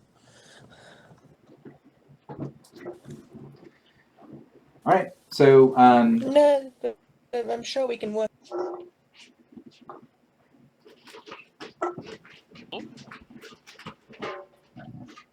That was Sorry. weird. I cut out there for a second, I think. Ashley, you were trying to say something? Oh, I'm just saying, let's talk to each other and all be friends. Okay. So Agreed. you guys turn away from the clearing, and as soon as you guys take a couple of steps back to where the veil was, you guys step through it, and you're able to see, on the far side of the veil, it just looks like there's forest in front of you. But after a couple of steps, when you go forward, you can see that there is the same centaur is standing there, Juris, and she frowns heavily at you and says, "That's not solving our problem. Having things go into the hut is not making this any easier. I thought this was a friend of yours." Well, Yes, he and went. he wishes to retrieve his property. So she kind of stamps her foot a little bit in irritation. More mortals, more mortal problems. One of the centaur that are kind of on the edges goes up a little bit close to her, and she says, "Countess, I do not mean to be out of place, but maybe the mortals could be of use if they are heading into this area. Otherwise, we're just going to have to kill them, I think." Is he saying that in common? He's not saying it in common. He's saying it in Elven, but he's saying it in an Elven that, if anyone knows Elven in the party, that it would be clear and able to be understood. He does not seem to be. He doesn't seem to be hiding it from you guys, but he's also not saying it in common either. I mean, I I'm don't going know, to straight so- out say, why don't you try it, you big maggot? Look, our friend just wants the creature inside, and that I think it was a whatever the pup is. He requires it, and the mortal who had it before, who was causing the big problems, is at fault here. If we get the pup out of here, no mortals will return to this place. The giant will leave you alone because he really doesn't care about anything except the pup, and we can all be on our way. I don't see how you could go bad with that idea. She looks and says, "The problem is you're going to be sent. In order to do this, you need to enter the pocket of winter. I do not think such is advisable, not only for your own safety, but there are many things in there that people that are not Fae should not be tampering with or touching. This Behir pup, I don't really care about it if we are able to ward this place off, and if we can cancel some of the magic that is causing all of the problems in the area, then maybe we can try to retrieve this thing for him. But it should not be a priority." The centaur that stepped forward kind of speaks up a little bit again and says, "Excuse me, mistress. Again, I do not mean to interfere, but if these are mortals going into the hut, some of them look like they have the scent of winter on them. A agent of winter entering the hut could be." She takes a step back for a second and then kind of makes a little negation, like to be quiet motion with her hand. Says, "Yes, yes, that could be useful. How about a deal? You are going there to do something, and you're going to be helping us by getting rid of this giant problem. I would say that means that we could be on amiable terms. If, in order for you to enter the hut, if you got something for us from the hut, something that only those that have interactions with winter can manipulate, then the recovery of that could be enough to be worth a blind eye being turned to something that we are to watch on and protect." Of course, we will all help each other out. Really? It just seems like they are asking two favors instead of one. Well, it's no trouble for us, I'm sure. We go into the hut once, we bring out 2 things. That's no problem. For What once, I wish to agree, but I don't think that's as simple. If only So, someone of as the winter a- can touch it. As a member of the Winter Court, I am not interested in upsetting the Winter Court. So I will kind of take a pause for a moment. Jan, mute yourself here. So if this is me when I'm kind of at full paying attention to stuff, I probably would have worded it a lot better. But she's talking to you guys fairly normal for being a Fey noble, for being one of the she. But even still, it's kind of hard to understand what she's saying. One thing I want to make very clear is she is saying that if you go in and you get this thing for her, that she is going to repay you by allowing you to enter the hut. If you get the thing for Bedvere, that is a second favor. And when she said, or a second thing. So when she's saying she's breaking it apart into two things, she is saying that you guys are doing two things for them, and is pretty heavily implying that that means that she is going to owe you something for that. For those of you guys that have had interactions with the Fae before, they're very big on balancing the scales and giving of gifts and owing people favors. Like, that's their main form of currency is favors. So she is stating it in such a way to basically say she'll owe you one if you're able to retrieve the thing for Bedvere and you're able to retrieve the thing that she wants, then you will have done two things for her, which she's only done one thing for you.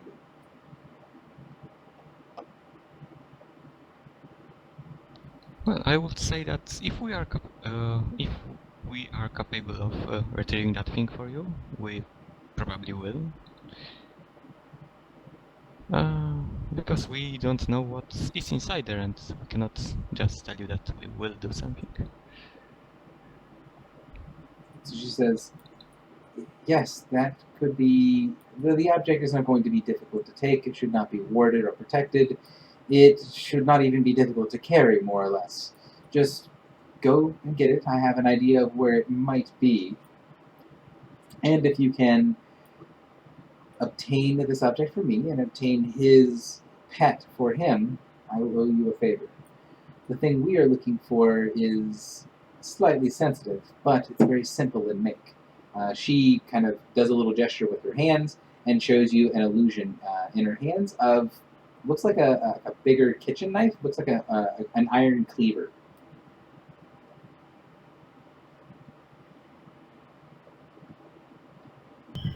Could I do a history check on that just to identify it? Sure. That'll do. For all intents and purposes, it looks like a really beaten up old cleaver like you'd find in a butcher shop, or like you'd find in any like kitchen of like a lord or lady, anything like that. It looks very mundane. As you kind of see it, it doesn't seem to be either it's the illusion or the it's either the illusion is making it look a little weird or it is actually slightly strange. The metal or whatever material it seems like the blade is made out of looks like it's not quite steel, not quite iron, like it's made of some other sort of metal that looks sort of close to those, but it's very kind of dull and plain. It looks like it doesn't really reflect light very much if the illusion is a proper representation.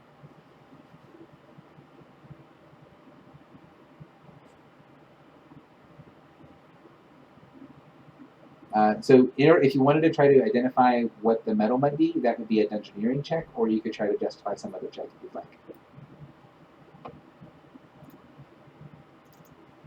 Ishtar doesn't even remotely care.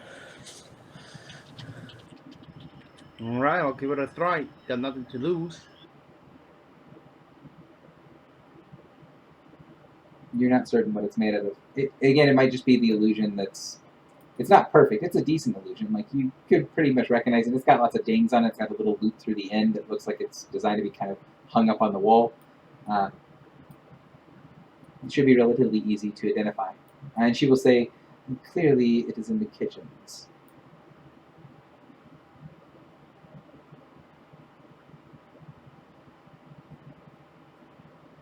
Microphone activated. So Althea will definitely say something to the effect of, we have no interest in going against the Winter Court in any way whatsoever. So this is, I'm assuming if this is something that will upset the Winter Court, then no deal.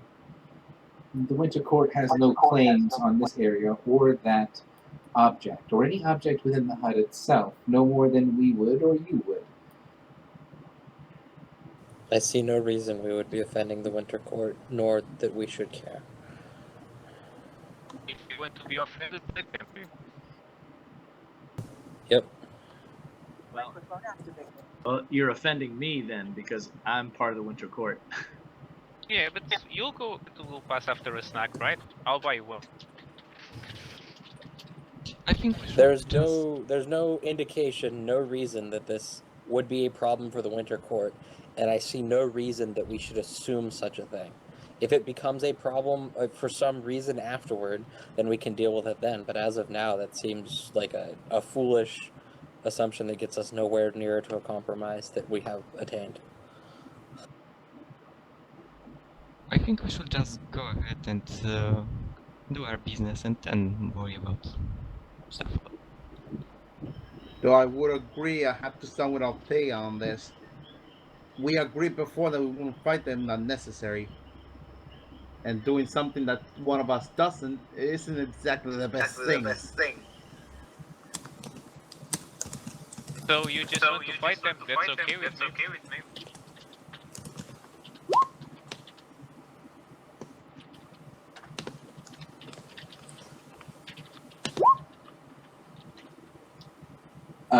Neither court can tell a direct lie.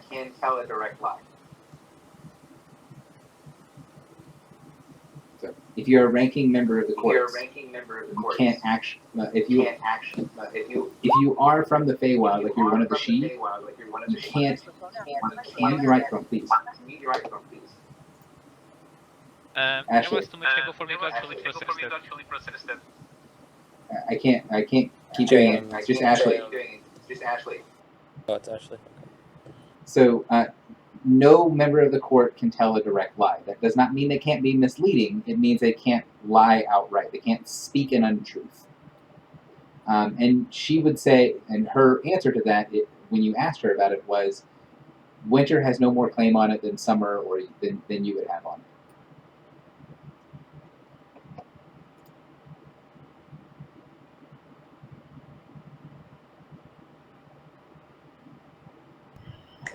If there is no, So I'll ask a direct question.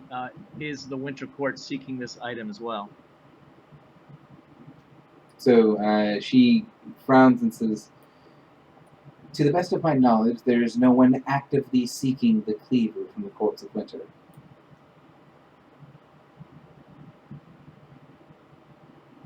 Microphone activated. What did she call it again? The cleaver.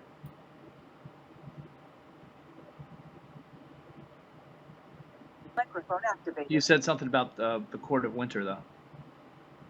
Yes. To the best of her knowledge, no one in the Court of Winter is actively seeking the cleaver. Well, you still haven't answered our question, though. Our question is, would this get us into trouble with the Winter Court by delivering you this item? Yes or no? I don't care for any other answers. She says, I do not know much about your previous interactions with Winter. I cannot give a simple answer of yes or no.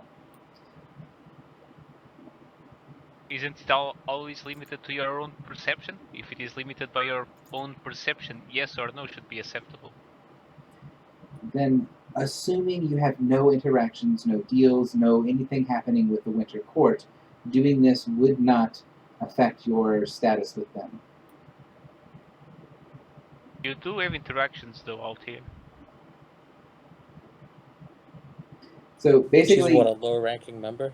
To be clear, what she's saying is she can reasonably assume that there are some things that would cause that to be a problem, and so she doesn't feel comfortable giving a yes or no answer, because if she says no, this won't be a thing, then if she doesn't believe that, and if that might actually be a lie coming from her, even if it's no, I don't think so. So she's giving kind of a roundabout no. Just giving a no to the best of her capability Yeah. to give a straight answer.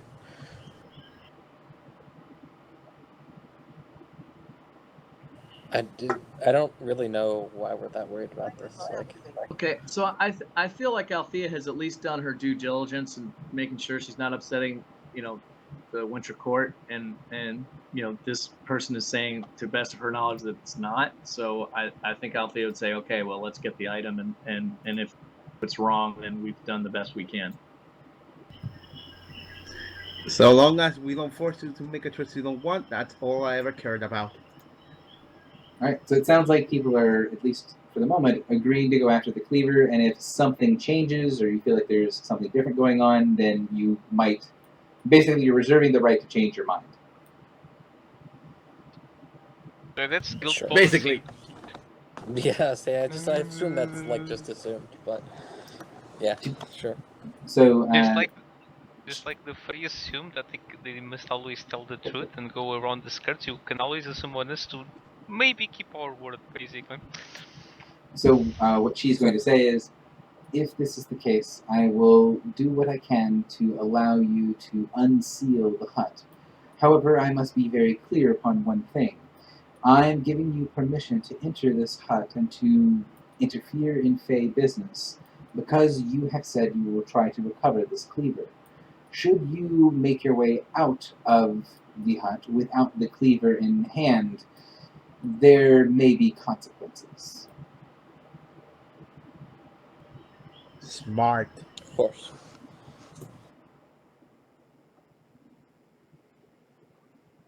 So she nods.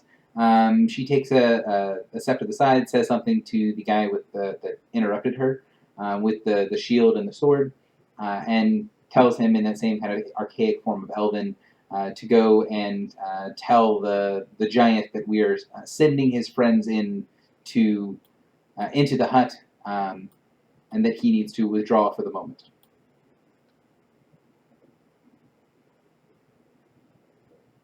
So he steps out of the veil. You can hear kind of muffled talking through the barrier. You hear basically nothing of the centaur talking, and then muffled kind of booming, roughly assenting sound coming from Bedvere as he apparently agrees that this is okay for the moment. So the centaur will lead you through the gate that surrounds the hut. You can see once you are very close, basically once you're in a square adjacent to the barrier around the edge of the hut, you can see dozens of those tiny Fey lights that are flickering up and down the barrier as basically summer's power is being used to counteract winter's magic. And he pushes open the gate. It opens up and allows you guys to come forward. She says, the hut is, well, normally somewhat animated. Now it is deceased, or something close to that. We are not yet sure which it is. But what is important to note here is that, at least for the moment, the door is sealed, and there isn't any way that we have to be able to break it without offending people. If you have mortal means of possibly opening the door, I will do what I can to help should your mortal means fail.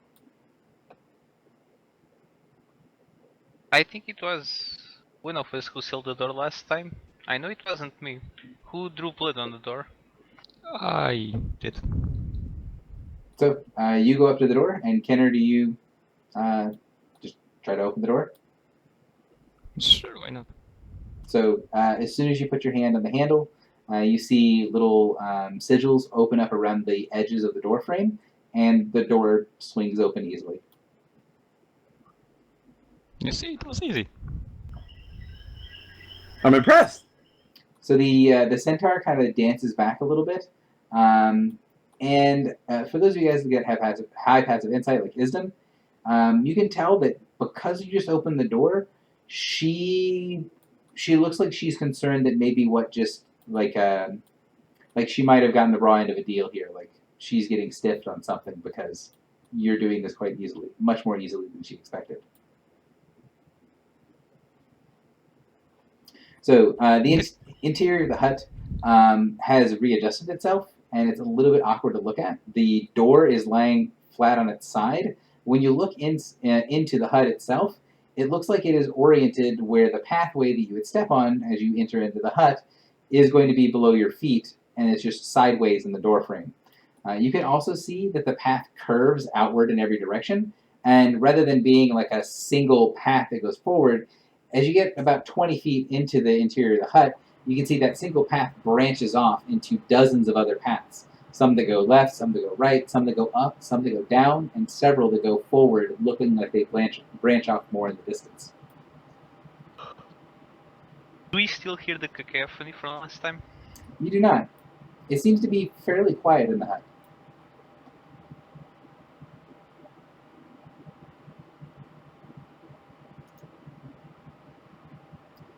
So, Where? do you guys head on in? Okay. Yep. So, where would the pup be in a place like this? Bedivere tell us where he thought it was, or should we have asked that? Probably. Probably should have asked that, but I'll go ahead and say that he will tell you the layout of the hut is ever changing. But what you're looking for is, words are escaping me. The name of the place is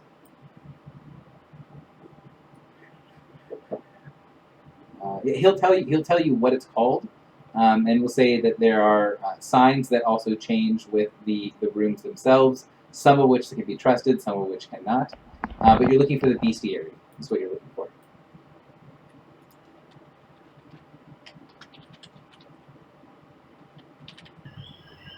Question: could I take a nature check to try and sense the life force or the thunder rippling in the pup right now? From standing outside, you can't sense anything inside of the hut. It feels like it's on like a different plane of existence. Like there's nothing you can sense from inside the hut while you're on the outside. I want to double check from everything. Does anyone want to do anything before they enter the hut?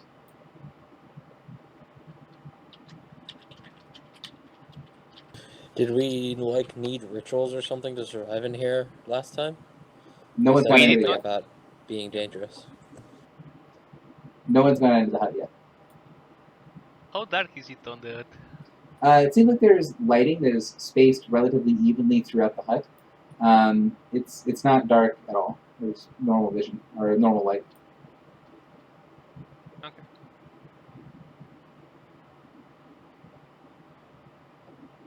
So I'm hearing a lot of nothing of people if they want to have something they want to do before they enter the hut. So If the people who are here say that we don't need anything else, then yeah, let's go.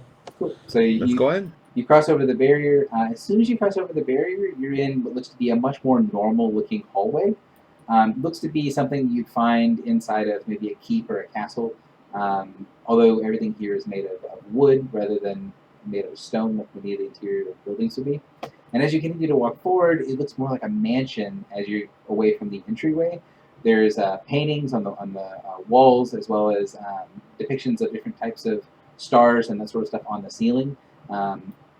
Everything here, every surface seems to have something that's going on the inside of the hut. And now that you're actually across the threshold, rather than seeing those arcing pathways that go off in every direction, it looks like a normal pathway. You walk forward and you can see that there are passageways leading off on all sides. So what I'm going to do is I'm going to ask you guys to roll initiative again for me, and then we're going to go through this section of the challenge. The goal here is to find either the kitchens, which is supposed to be the location of the cleaver, or to find the location of the bestiary. You've been told now more than once that the hut's layout changes, and that there's going to be a lot of things that are trying to mess with you to prevent this from happening. One more thing. Once we go in, could I close the door? Yeah, you can close the door if you want to. Okay. So I close it. Is this the safety net of we don't leave Kinder behind? Alright, so Assyrian, you're up first. Unless you want Right. to delay. No, I got it. My character believes in brute force, and there are a lot of options to explore. And as far as I know, a limited amount of time. So it's best we get on moving fast. So he's just going to speed through these hallways and try to check as many places as possible. Like, yes, this is it. Nope. This it. Nope. This it. Nope. So athletics. Sounds good.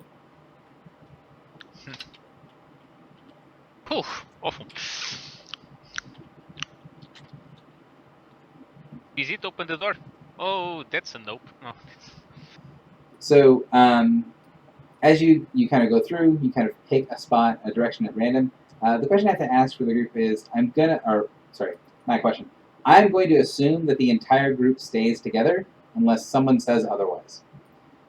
So Assyrian kind of sets the pace, going forward fairly quickly. You see that there are many different rooms off to the different sides. Are you going to just try to brute force, just open up doors and see what happens? Yeah, basically that's what was going on.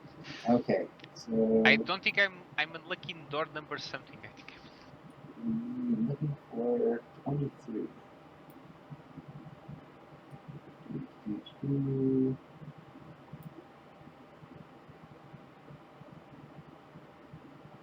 So, okay. So as you're walking along, you see there is a door that looks like it has a depiction of an armor, shields, helmets, and they see lots of different things on the outside that look like weaponry.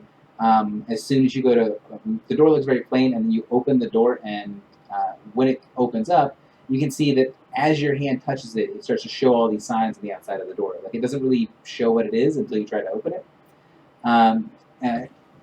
So you enter a large area of interconnected chambers. You see dozens of suits of armor that are arranged around the room, with shields and helmets decorating the walls. Magical light from the ceiling fills the area, and you can hear the creaking sound of armor movements from somewhere in the distance. This looks like a armory, not only an armory, but like this looks like it'd be roughly guild level, maybe a little bit better. Like if all of some of the ranking members of the guild were just hanging up their weapons and armor, this is what it would look like. There's enough in here to outfit about 40 or 50 people. So that was the problem, you see, because I was going this one, nope, this one, nope. I opened this one. Oh fuck yes, let's check all of these weapons. Ooh, shiny.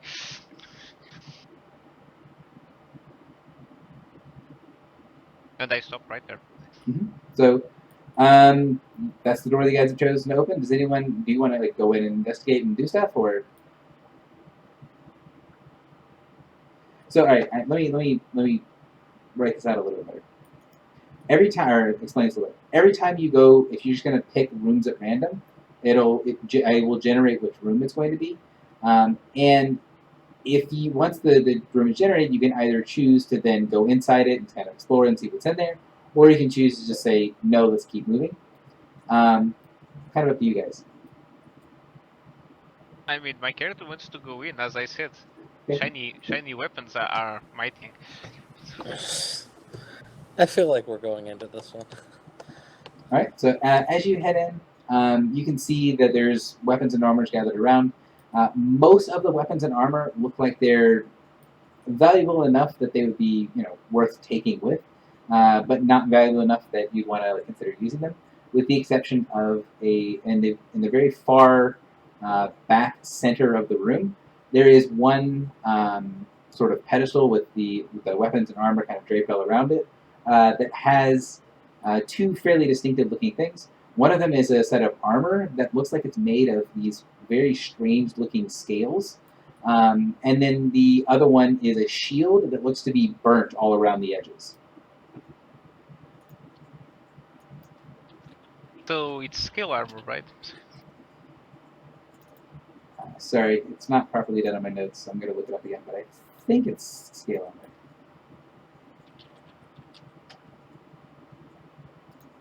armor. It is indeed scale armor, yep. I look into the armor with bright expecting guys and then go, oh, nothing I can use. Pretty much. Armor and a shield, that's not useful.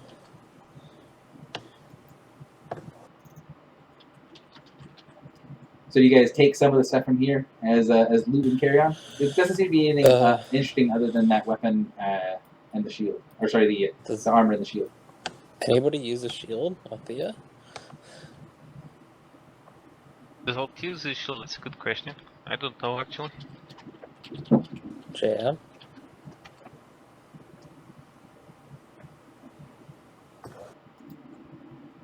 Yeah. Kenner, you're up. Right, so instead of actually going through rooms, I can do a ritual while I walk, right? Can you do a ritual while you walk? Kind of. Okay. So I was thinking I will just go ahead and use far sending to contact Alianashi and just walk after everybody and pretty much tell Alianashi that what's going on. Okay. So you go, you start to cast the ritual. Once you start to actually focus on what's there, you feel like your mind gets very hazy. Like as you're thinking about the ritual, everything seems to work. When you start to think about sending something to Aliana, it sort of fades, like the spell slips away from your fingertips. You're pretty certain that this place is designed that there's something prohibiting you from sending out of here. You felt when there is either a ward or there's some sort of effect that is preventing you from casting and sending. This is what it feels exactly like this. Alright, decent.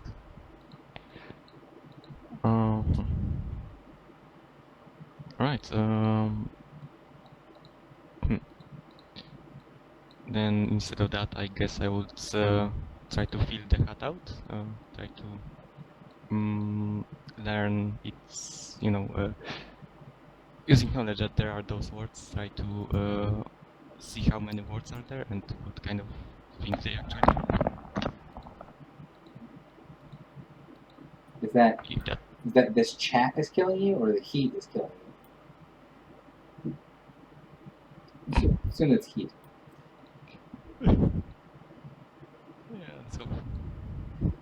So you can tell that the hallways and everything, passageways around, are being intentionally obscured. You can tell from seeing the effect that that happened when Assyrian opened the door to the armory, that the rooms are not only hidden by being in different places, but it actually seemed like where the room was and what that room was didn't kind of come into existence until he touched the door. So you're pretty certain that the room that was here wasn't going to be the room that was not decided until he touched the door. After you've seen that sort of thing, you're pretty certain that the magic of this place will mean that even if you stay at the same door and you just keep opening that door over and over again, then that one single door will continue to do different things. Okay, I tell that to everybody. When you can also feel that there is some sort of background magic here that you might be able to use to sort of force the door to roll to force the door to be something that you want it to be. Right. Althea, what are you doing during this? Microphone activated. You said, did you say it has to be magic, or can it be, could perhaps primal energy influence it? It doesn't necessarily have to be magic at all to influence the door as being a specific thing. Okay, because Althea is all about food, and if anyone can find a kitchen, it's Althea. Okay.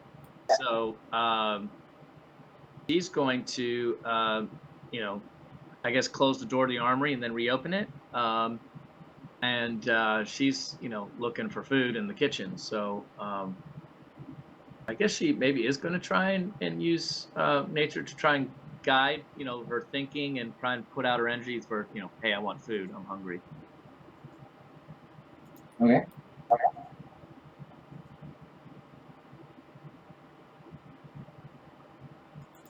But there it goes.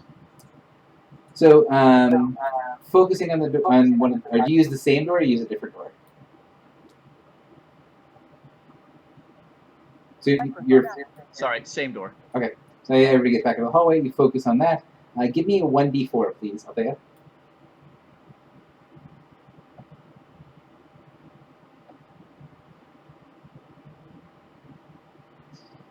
All right, so you focus heavily on what's going on. You open up the door, and you see a large chamber featuring a wooden plank floor, wood slat walls, and a domed wooden ceiling. Magical light seems to be coming from every direction at once, illuminating shelves and tables covered with bowls and baskets of foodstuff.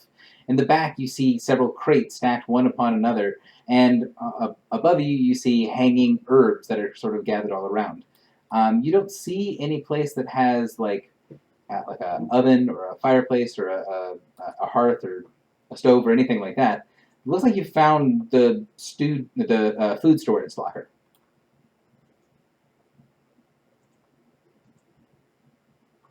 Microphone activated. Well, I mean, that's more important to the kitchen anyways, right? Clearly. So again, two things.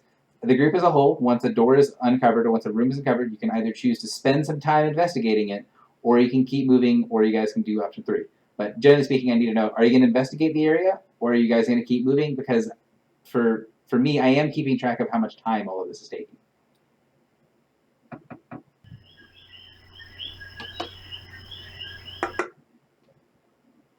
I don't speak frogs, so I don't know if the really frogs are have any voting. desire.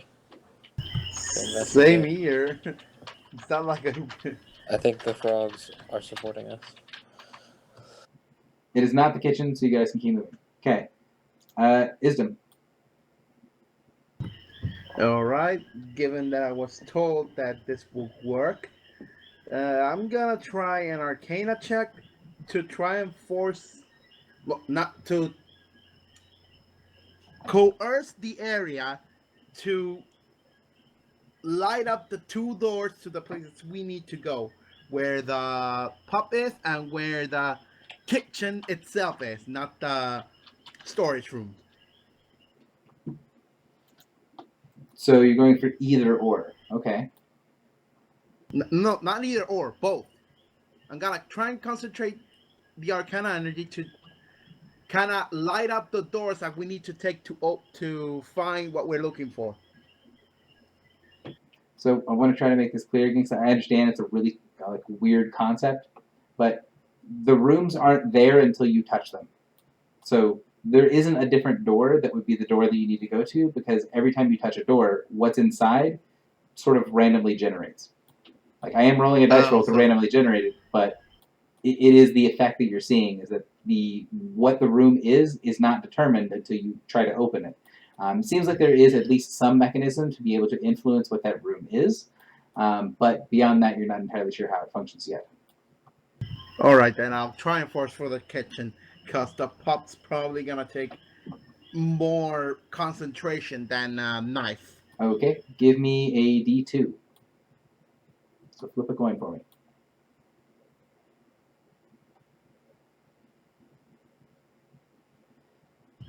No! Let's see.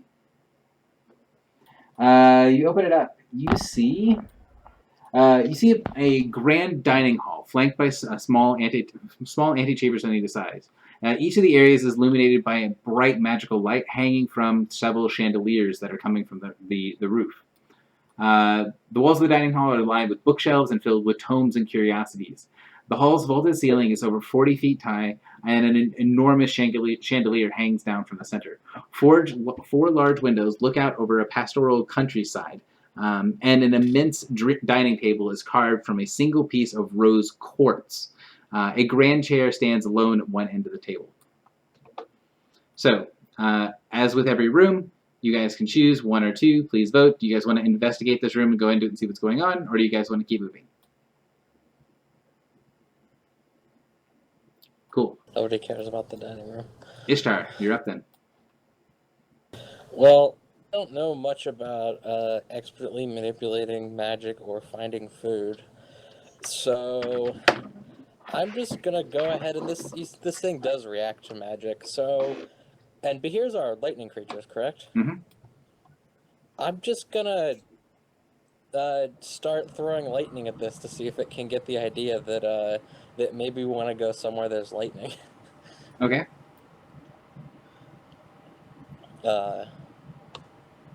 As usual, I will intimidate in my attempts to avoid Arcana by just attacking.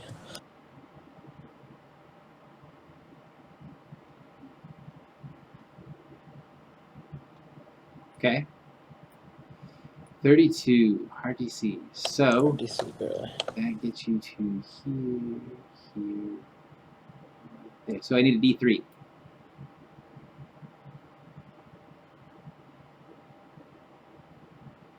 Ew. So 2 would mean. Oh, okay. So,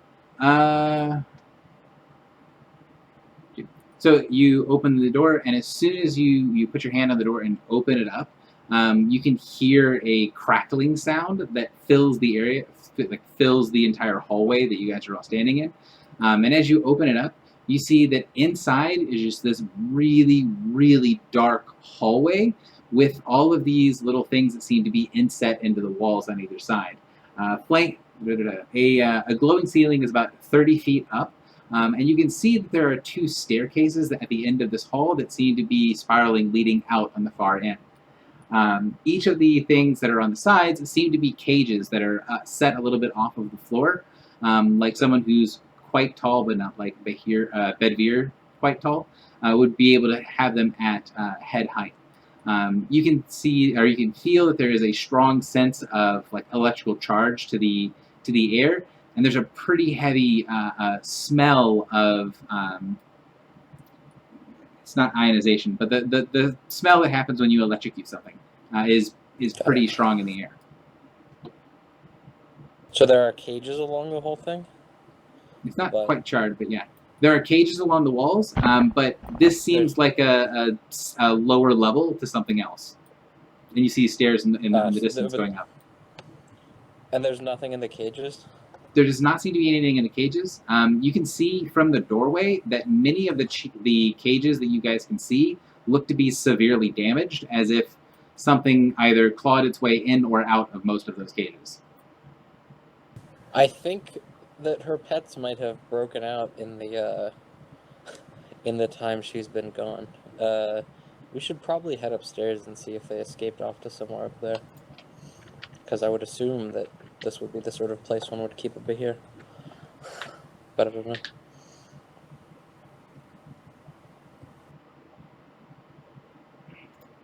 All right, so you guys head forward. As soon as you enter into the actual room proper, that sensation of electricity kind of builds around your body. You feel like you see little sparks kind of light through any sort of metal that you guys are wearing. And you can hear kind of off in the distance, above your all's head, you can hear the scrapings of something that's moving across the ground. So then the question becomes, when you guys get into this area, are you going to try to be sneaky about going forward, or are you just kind of going up the steps normally, or are you guys trying to move quickly? What's the goal here? This is a group question, not an individual question.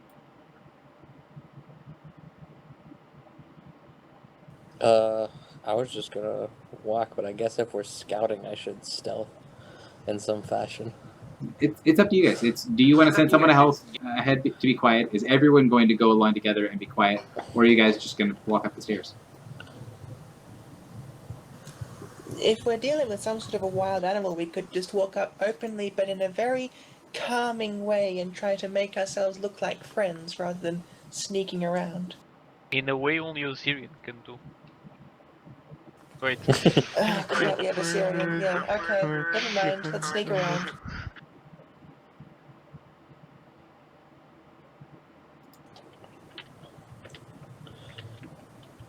I mean, I don't know why. I guess I'm not sure that I would be particularly helpful as a scout. So. This is just me asking how careful you guys are being. Are you guys just going up, walking up a set of stairs? I feel like Assyrian's probably going to vote for just going up a set of stairs. If I'm not going alone, it's definitely, I'm changing my vote. Cool. So you see the end of the hallway is pretty long. It's 10, 20. So once it gets to the end and it kind of splits up into those 2 staircases that go off to either side, everything here is sort of built on a larger scale than you would kind of need for yourself. Although the stairs that are spiraling up, while they are built to be very wide and the passageway is very tall, the stairs themselves seem to be more normal size, like more medium creature size. It's just everything else is sort of built a little bit bigger. And you can see that as these stairs arc up on either side, there's about 100 feet between the two different staircases, and there's a wall that's covered with all kinds of little implements. Most of them look like they are whips. You can see several long chains, as well as things that look like they're hammers or mallets with like pythons, so you can drive the chain into something. Everything in this area is made of stone, which is different from the other areas that you've seen that have all been predominantly wood. The question I need to ask for you guys are, there's two ways. Is everyone going to go up the same staircase, or are you guys going to split, because they do seem to be going to the same place? Let's split up, gang. For once, Why? it might be the better idea. Oh, okay, sure. What? I guess we're Always split up when you have the chance. I mean, we are in a sure. place where every door leads to different thing, and every time you go the door, it leads to a different thing. So I'm not sure splitting up in here is actually a wise idea. It's like definition of pay white. Never gone. I think it's terrible. But Yeah. also don't care. Okay, I guess we all go up the same staircase. All right, so now I'm going to move you guys over. Do.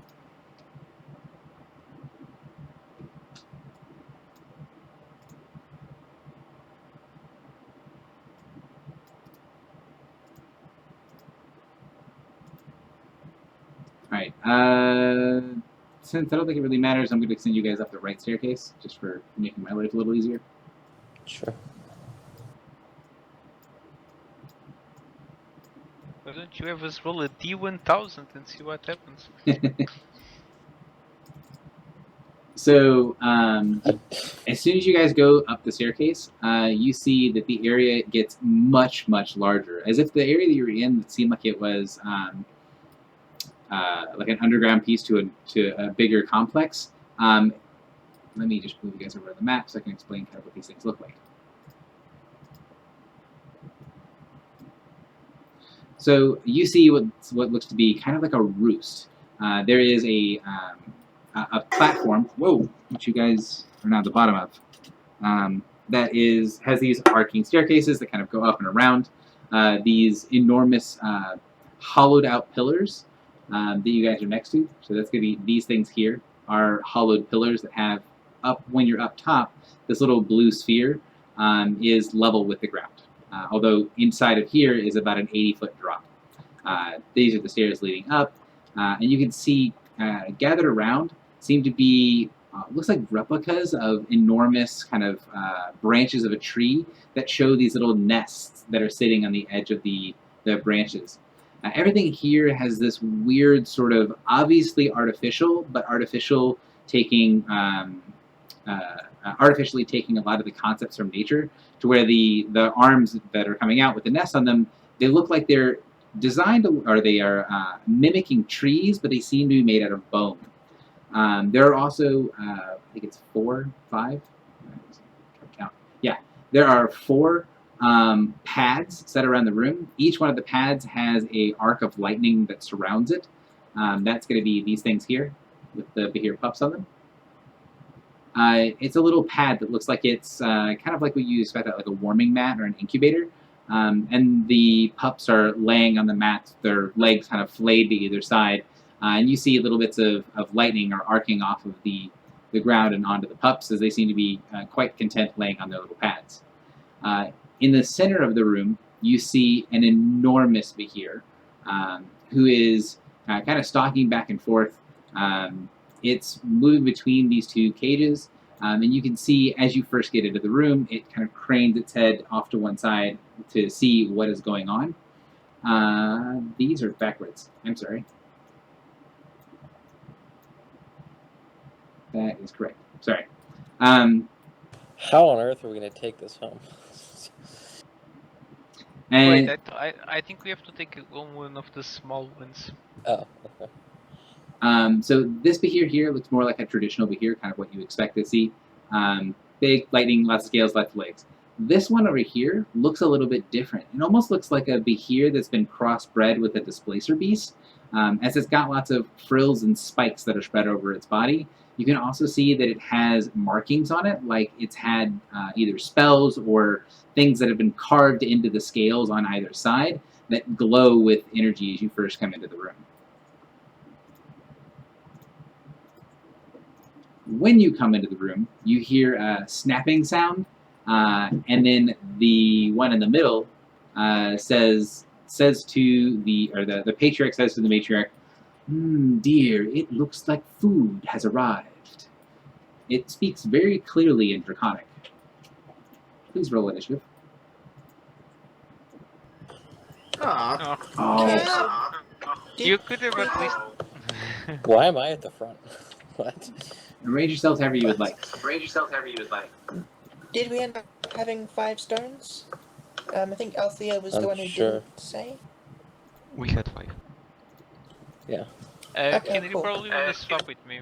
Just sign. If you guys want to But- take like 5 minutes real quick to get like food or drink or go to the bathroom real quick, I'm still kind of, well, I'm even more out of it now. I did not actually set up the adventure or the correct ALs, so I need to fix that real quick.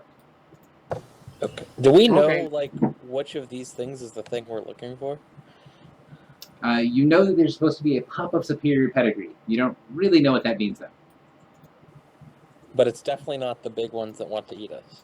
It's very unlikely to be things that are not called pups. Okay. Do the pups look like they're gonna hostile at us as well? They're gonna hostile at you. Yeah, I'm sorry. That's how I use words problematically. I'm gonna keep doing it. Do the pups look like they want to also eat us? The pups don't look like they're paying much attention to what's going on. Okay. That's higher in voice, apparently.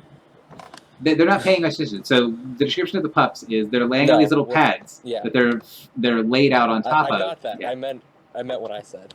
I gotcha. My original phrasing.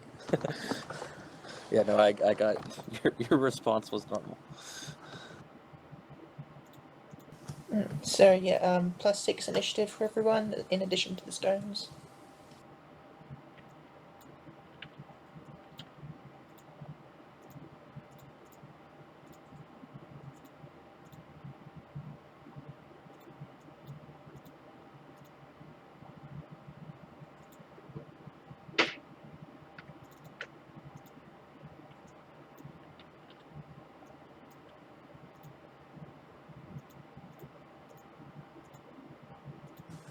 How far up is this bit of wall right next to us?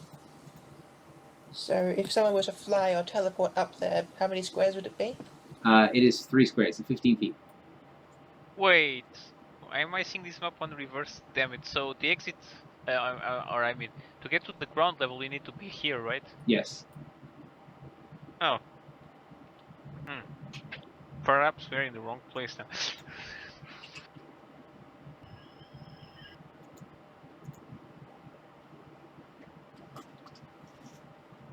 Ugh.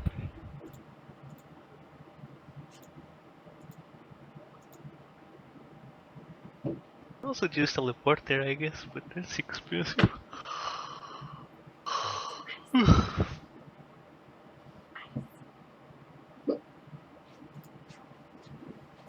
Sorry, guys.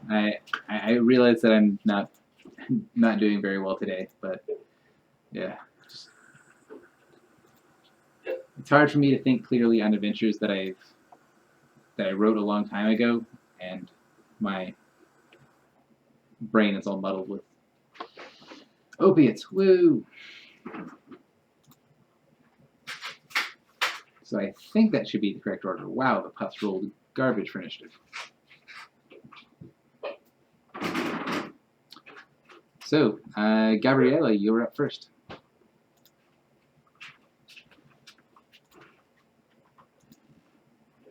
Oh, actually, let's make sure you are back first.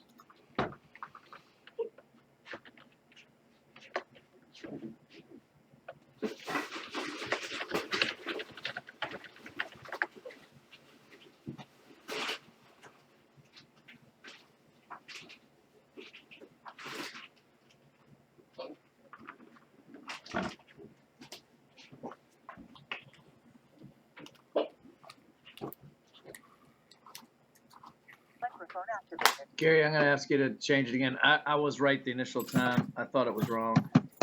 I'm at 25. You can change it. Oh, you mean resort? Yeah. Okay.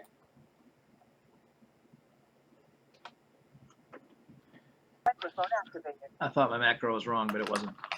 I just read it wrong. So looks like I'm still waiting for 2 people to come back. No, one of those is JM, who is clearly here because he's talking. Where's Zapdog? Back. I don't know. Did you say something about Zapdog at the beginning of the adventure? No, he sits inside of me. I just don't think his token exists anymore. That I can't help with. Matt probably cleaned it up. Yeah, check the stables for him, but It's not I there. seem to remember it was missing last time. Yeah. Okay. Well.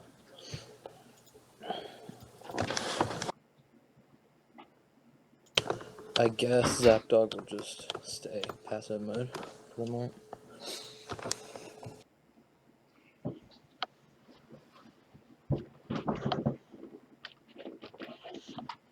So still waiting on Aaron, it sounds like? No, I already told I'm ready. Oh, I see it now. Then yeah, we'll go ahead and get going. Gabriella, you're first. Okay. One second, I forgot one important thing. These cages that are here are all closed. However, they seem to have they don't seem to have doors on them at all. And the openings between the slats look like they wouldn't even be enough to. There wouldn't even be small enough to contain even the pups. You're not really sure what the purpose of these cages is, or maybe they were for creatures that are no longer here. Go ahead, Gabriella. Okay. From this angle, would I be able to get line of sight to this row of squares, or just this one? Just the first one. All right. Well, I will spend 3 phase step charges to get here, and I'll throw my buffs up, and I'm done. Isdom.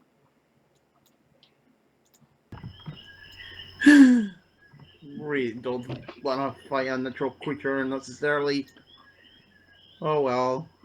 I ran up They- against either. Let me put you in terms that will ease your conscience. It's sit or be eaten. It's the laws of the world. Just obey those. Yep. It's the only reason why I'm fighting. Free.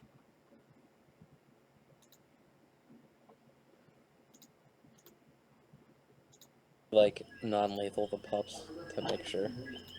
By for the way, obvious reasons. we are already on our way to a milestone, right? Gene.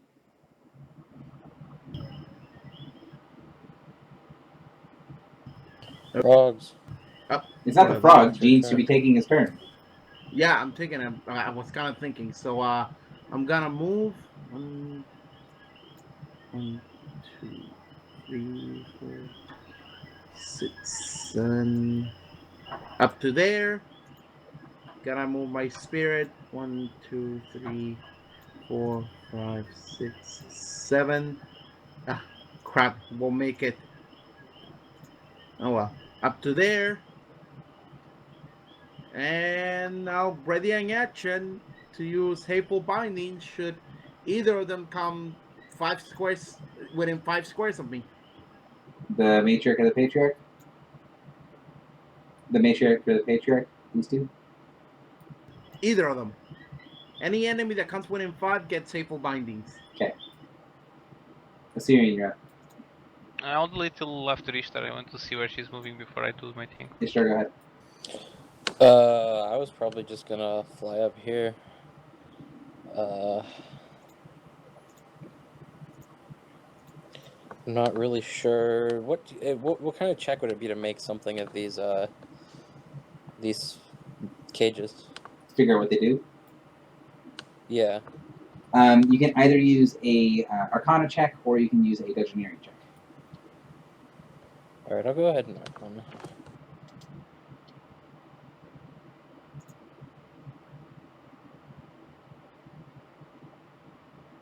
Maybe.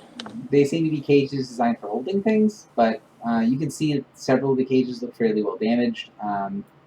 You're not really sure exactly what their purpose is, other than being a cage and hold stuff. You can also see that the thing on the ground, this metal plate that is on the ground, seems to be affixed to the cage. And each one of the cages seems to have one of these metal plates that it's affixed to as like a base.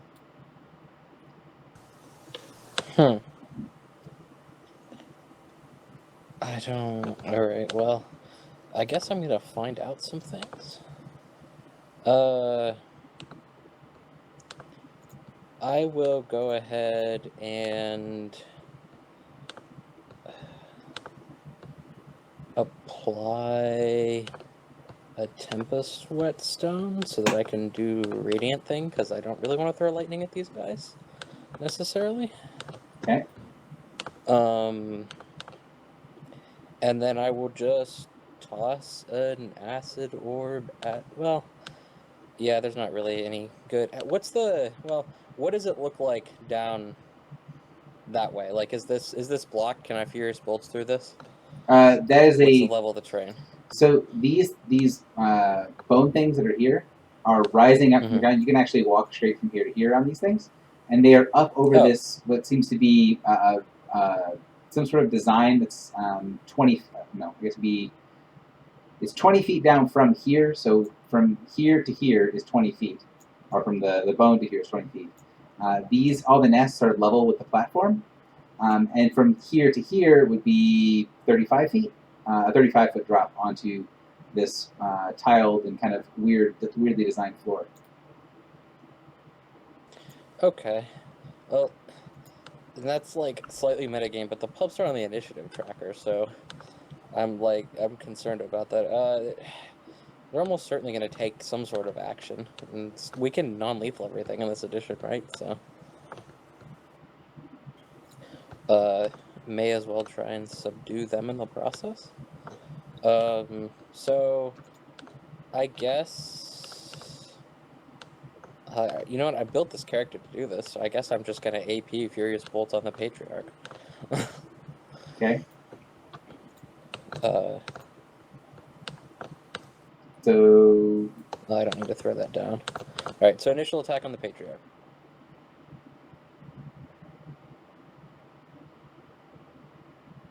Oh, I'm sorry. That should be only 43 or 42, and I will account for that in the future. 42 because hits. of no offhand dagger. Well, I'm sorry. I meant the damage wise. 42. The attack roll was correct. The 43 because I hit don't have my says offhand dagger in hand. Is the lightning damage? Mm-hmm. Is it lightning damage or is it radiant damage? It's radiant damage. Okay. With the lightning keyword nonsense. Okay. I don't really want to shoot these guys with lightning. 5 targets will be pop. We'll go backward book order. Other big one, then the 4 pups, starting reverse book order. Okay. And there's the thing. Those are some pretty bad rolls. I mean, they're all hits, so. Oh. 777. I guess I just assume that in comparison to my other rolls. So yeah, those will all be radiant. I don't think there's any reason to slide anyone anywhere. Is the damage correct on these? Oh, no, it's not, because I'm bad. You're right, sorry. That's making your job way harder. Just figure it out at some point and tell me what the difference is. What are you doing next? The difference is just -4. Is what the difference is. It's the same. And then we're going to repeat the process once you're ready for it. So, I'm trying to see what the other targets were these guys? Yes? The target, yeah, the last 2 with intent of okay. That I can hit. Non-lethal the pups because I don't want to actually kill them, just incapacitate, so we can carry them home. Okay. I'm ready whenever you are. Alright. 30 versus reflex is lowest. Probably doesn't hit. 30 reflex does not hit. No. Alright, I will re-roll that with...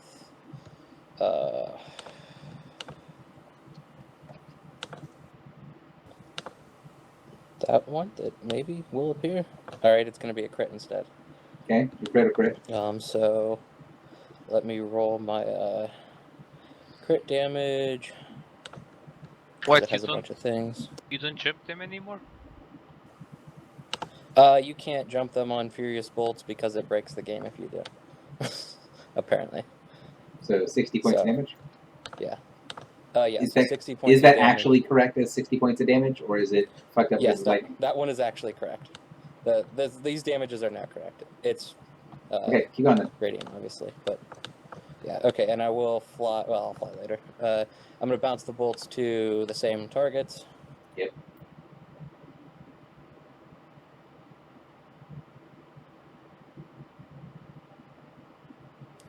Which will be all of those numbers, which I believe we established hit. Damage is this time correct.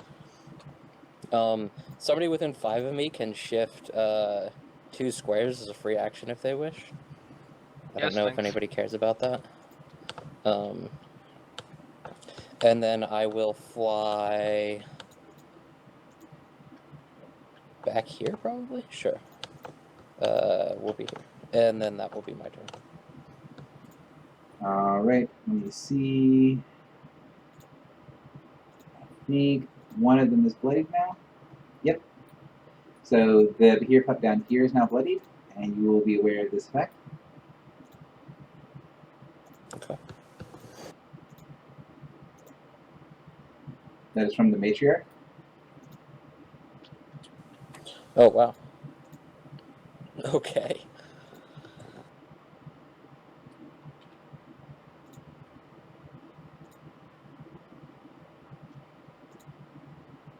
Assyrian, you're up. Do the temps also stack with themselves? No, the temps are normal temps. I guess it does say this effect stacks with itself, but I don't need the temps. That would be really odd. Just double checking. I guess I'll move here first. Well, this is the saddest of days, but double move seems to be the best option right now.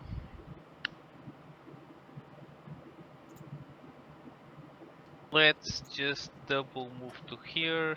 And is there a minor action that I want to use?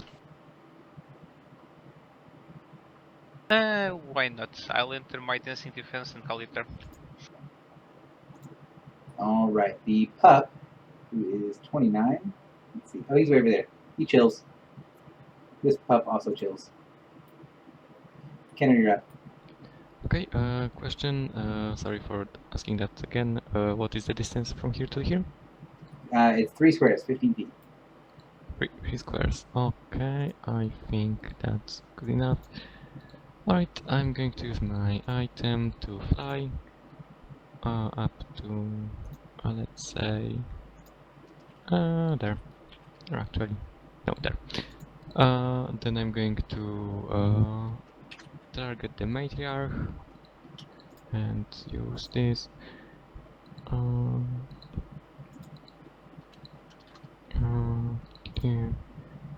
39 versus his will is a hit, probably.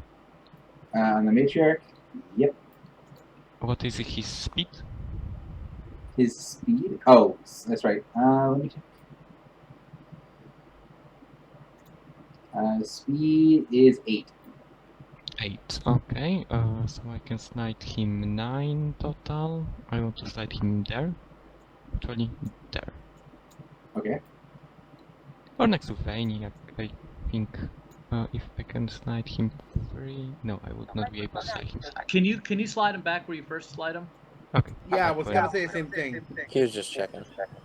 Okay. He's immobilized. Gene. And JM. also. I swear to And God, when people push to talk. I will fucking kill all of you. And when someone starts next to him, he will get to attack them, and if he hits, he will have got to slide him more. And I think with that, I will be done. Yeah, that's all. Okay, you're up. Microphone activated. Okay, so my understanding is Primal Leap, I can move 13 squares, so I can get to them, right? Does Primal Leap allow you to jump 3 up? It just says you jump, you spring into. Okay, the wording is you spring into the air, making a prodigious leap over the heads of your enemies. You jump a number of squares equal to your speed plus your strength modifier. Okay, so you can jump up, but it'll be 3 squares to get to here, and then you can jump it there. Okay. I guess I can pull 3 of them in. I guess since I can't get as far as I wanted, I'll just jump next to Vinny. Okay. And let me see, is that going to work?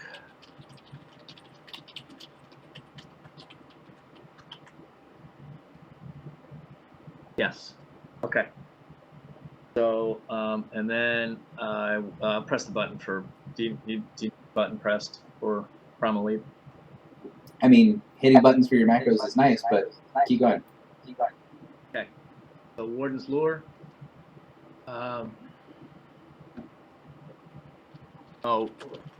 First I'll go into form, then I'll do Warden's Lure. So I'm going to go into form of the Crushing Mountain. And I'll do Warden's Lure.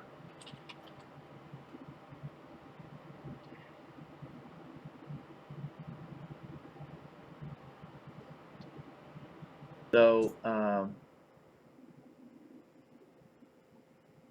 so I'm going to pull, first I'm going to pull this bear here, one here. So you're going to pull him there, and then this one here? You can't pull him another space, so... Oh, yeah, that's right. Yep, that'll work. And then this one there, yep. Alright, so 41 versus AC. You're attacking more, yes? That's the top one. Mhm. Going top book order. So yep. So keep and making attack rolls for me. Yep.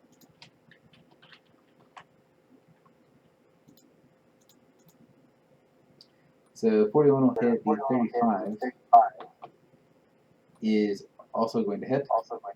And 37 hits. Okay. So that is all my actions except for a free action. Mark all 3 of them. Pink because you're a lady? Because I'm a lady. You're now into auras. Oh yeah. So what do those do?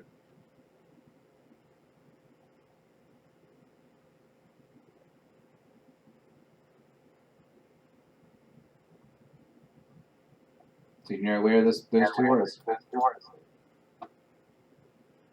Okay. And let's see. I have +3 to AC, and they're also in my. I'll do the. It's not really an aura, but you know they're next to me, so they can't. No, well, it's not difficult terrain. They cannot shift, and to leave costs 1 extra square of movement. Okay. Okay. Cool. I'm muting. Alright, so that's going to be the Patriarch's turn is going to be next. And he gets to, and the matriarch gets to attack him. You're going to become aware of... Oh no, it's... let me make sure that's actually the trait that I think it is. Where is her trait?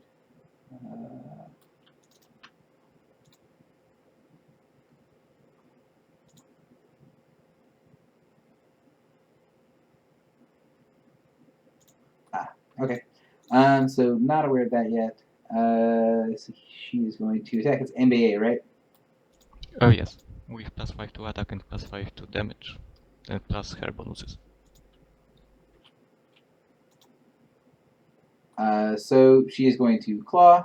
The ongoing damage is going to be completely ignored, but the 43 damage of physical damage will be a hit.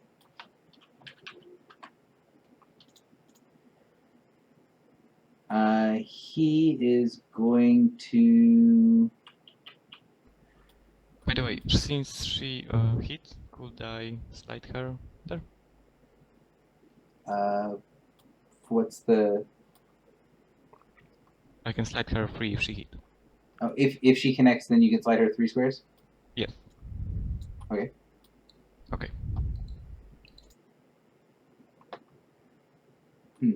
So best option is going to be this attack. So the patriarch pulls itself up. You see several of those sigils all along its sides glow a little bit as it sends out a wave of lightning away from itself and starts to pull everything near to the cages. So I'm going to hit the button once, and then we're going to go from there.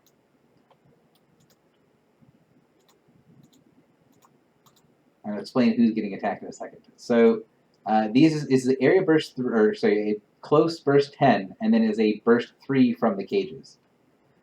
So from these squares, it'd be 1, 2, 3 to here, 1, 2, 3 to there, and then that's the only two. So I only got 2 targets, looks like. So Ishtar and Althea, those are the 2 targets. So 40 versus reflex on Ishtar, and 36 versus reflex on Althea. Yes, no, maybe? Higher number than my reflex, yes. Microphone activated. Come on, it's reflex. Of course it hits. Okay. But it's lightning damage, so perhaps something happens when it's you, Ishtar. I have Lightning Soul, but I don't think anybody's near enough. There's nobody within 5. So, Or I Althea, do guess you have there's anything this that prevents biggier force guy movement? over here. I get to shift 1 afterwards. So I'll shift back out of it if that's allowed, but No, you won't. I don't have any actual prevention. Oh, okay. Microphone activated. Can you hit that again? I accidentally hit the X button, Gary. Any handout will always be in the adventure, so you can also look it up afterwards, but I hit it again.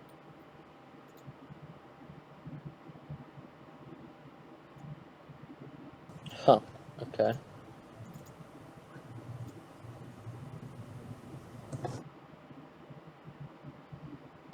So the patriarch is going to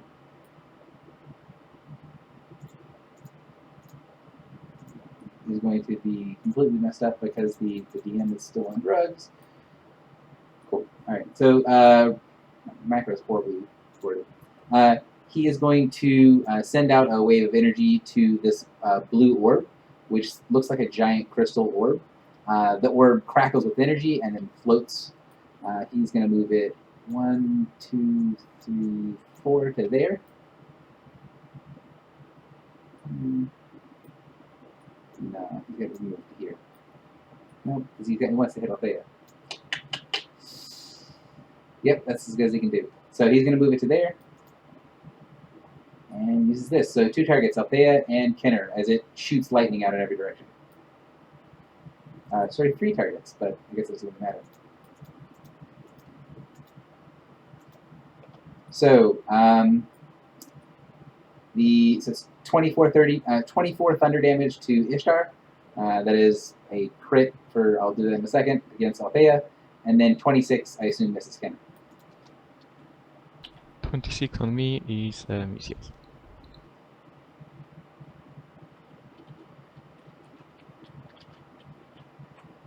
So crit for 37 thunder on Althea.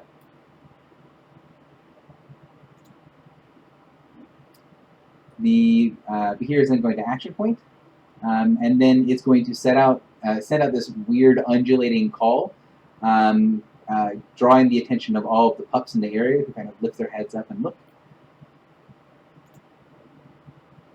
As he instructs them, well, for those of you guys who speak Draconic, you can hear him call out, "Now, now, children, time to play with our food."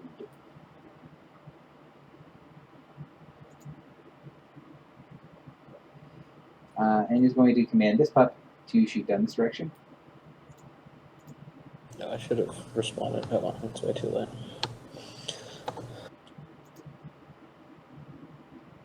So 26 lightning damage to Ishtar and Althea. And the patriarch. I'm actually going to respond to this one because... Okay, got it. Oh, can I respond with the thing to hit? It automatically hits, right? It does automatically hit, yes. Okay, I'm going to... Because I should have done this earlier, but I missed it. Where's the thing? I'm going to teleport out of this, like, this weirdo restrained nonsense. Do you take extra damage from what, Althea?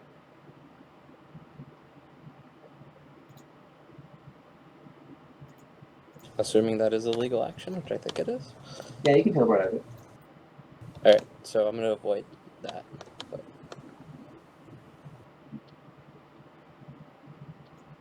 Althea, when you say extra damage, what are you talking about? Microphone activated. Because I was adjacent to Oh. a creature. Yeah, I guess you I'm not- would, but he teleported away. So, Yep. Okay. and I will unveil the boxes once it gets back to my turn. But the only box that's really important here is. You guys see the blue box? A light blue box? yeah. So that is how big it is around the edges, and I'll mark the other one in a second. The matriarch is immobilized. I even aware of a trait. So it is going to attempt to save against the immobilized.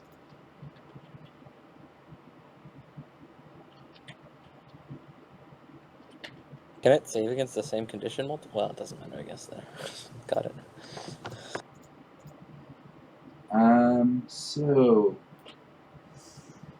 yeah, he really wants to get in and start chewing on people. And the thing is, things kind of marked is in an area where it's going to be very, very rough for him. So she's going to move up to here. Yep. And she's going to use Rampage on Althea.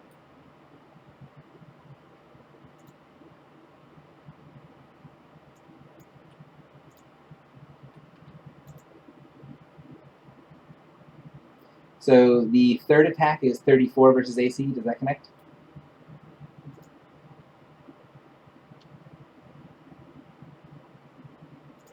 John Michael might be muted. They all miss.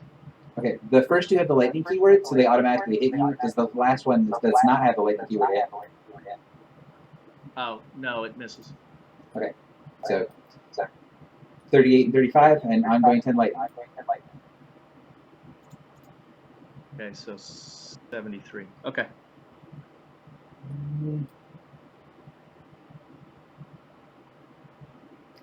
Really like to hit someone with the other piece, but is the other stuff also a condition, and is it gone? What's the? I don't know what the other stuff is. The thing that she has to attack the enemies that start near her and that move next to her. Probably not. I'd have to see what the wording once again. It's Charm of the Defender, right? Yes. No. Oh, the false defender. Yeah, No, she's Charm of False Glory. Sorry. she's just not immobilized. She still has the other stuff. Okay. How long does that last? It's until the next turn, right? Until the end of my next turn, yes. Right. Yeah. So it'll still have that effect during the start to next turn. So why not? Let's go ahead and action point while someone is. Yeah, I'll just go ahead and leave it alone. The pup got zapped and is unhappy about being zapped, so it's 11 squares away. I think their range is 10. He's going to have to get off this little platform. They'd be super sad about that. Sorry I'm so slow today, guys.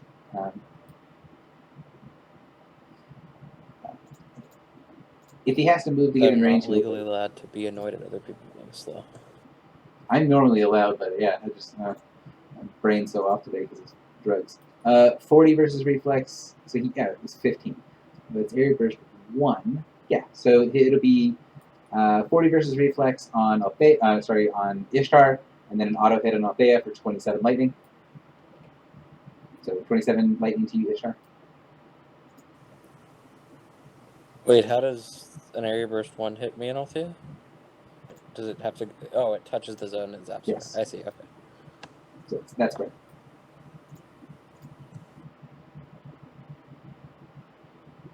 Puppy. So I'll take 27. I'm unconscious. No, jeez. So if my box is not being a jerk, I'm going to have the other one do an area burst 1 on Gabriella and Kenner.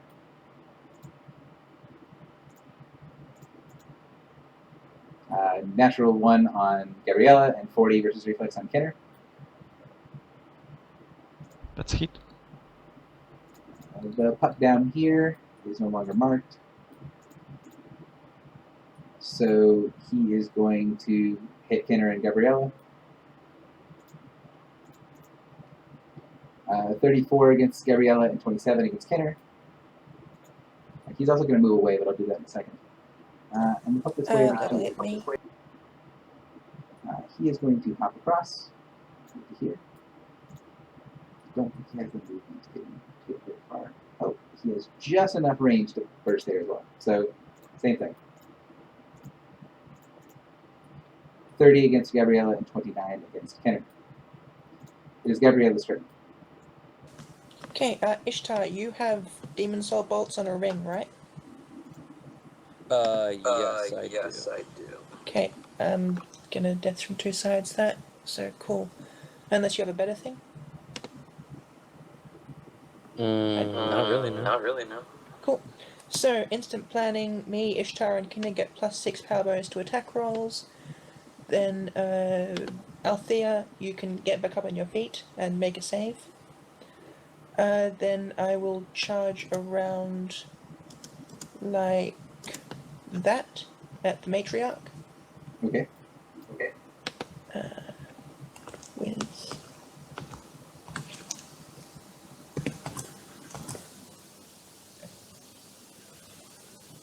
That'll get the job 35. done. Okay. So yeah, damage, vulnerability, ongoing 2 radiant. Then I will use my action point. Where is it? Here it is.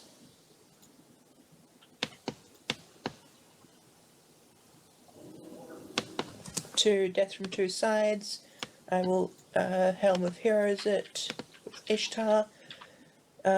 Take the 20 off, or one of the 20s off my dice for automatic crit.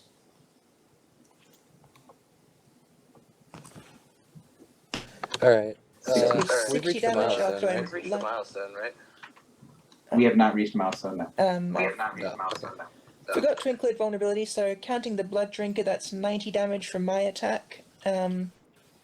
Ishtar gets to make an attack with +6 to hit and +2 to damage.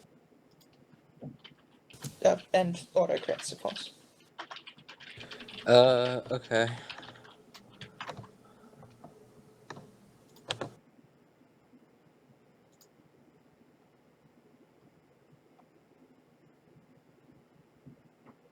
What are you saving against Althea? That's my question.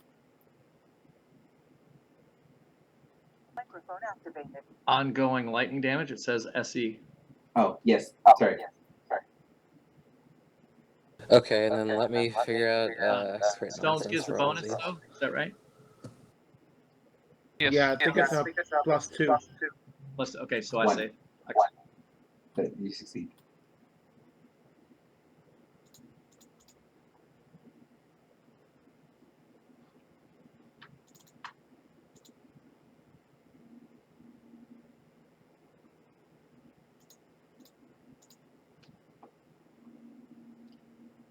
Oh, and then I guess extra 30 for Vaughn. Is the damage correct with the lack of lightning? Yes, it has lightning keyword from what's done. Damage is the negative penalty from other stuff is still accounted for. What? Like That because you don't get shard, is that included? Like is the shard properly not in that damage roll? the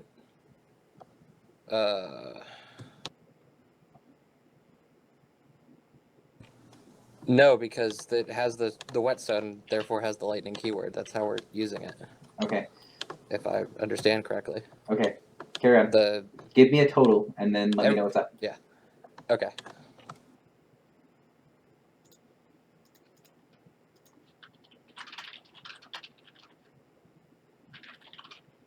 That is the total.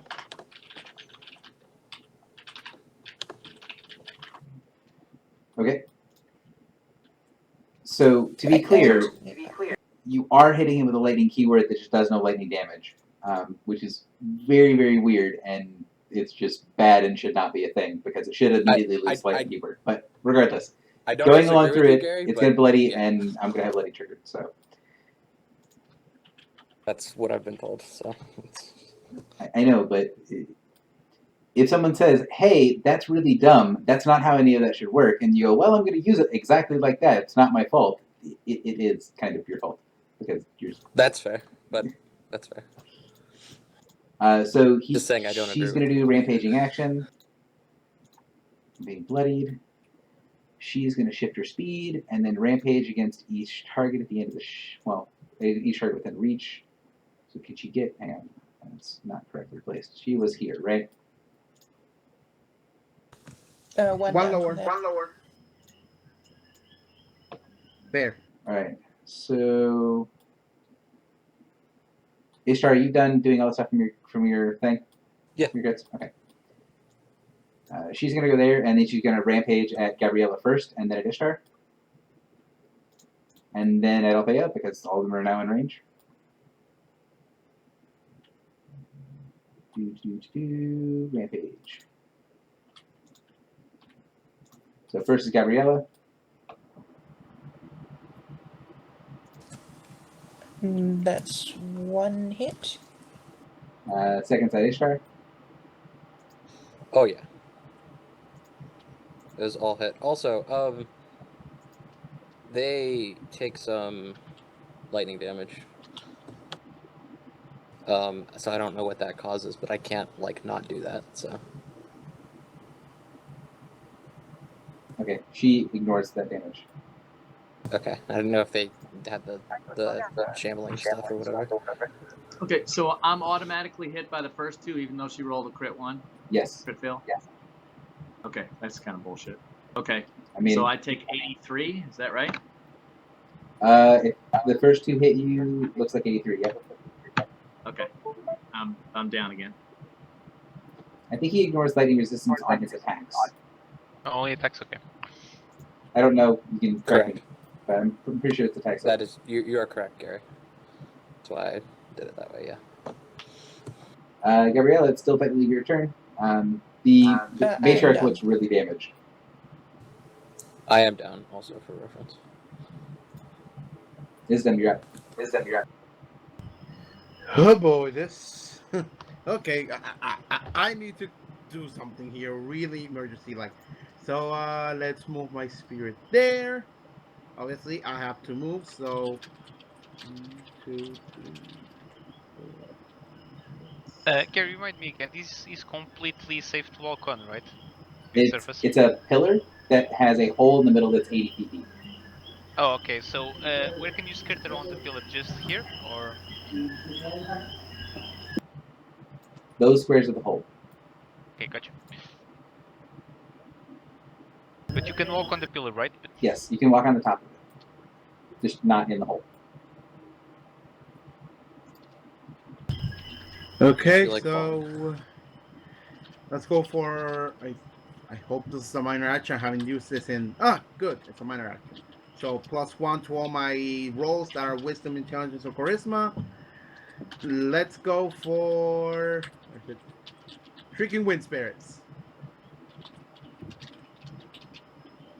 That doesn't sound like killing us.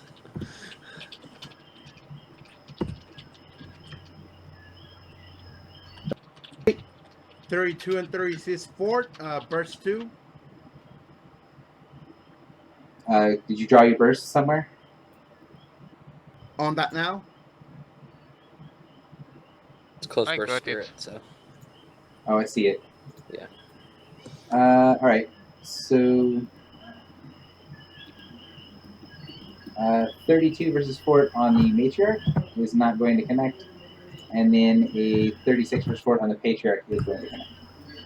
I'm going to re-roll something for the matriarch. Not re-roll. Add something. So memory of 1,000 lifetimes. I believe this is a spirit power. Indeed it is. So that's a 9. That's So a that 41. definitely hits. Okay, so the both get hit. Both take 17 damage. They are dazed. And slide the matriarch. Is it okay if I slide her back? Go for it. Okay, slide her back 3. Like over here. Let me point it out. Here.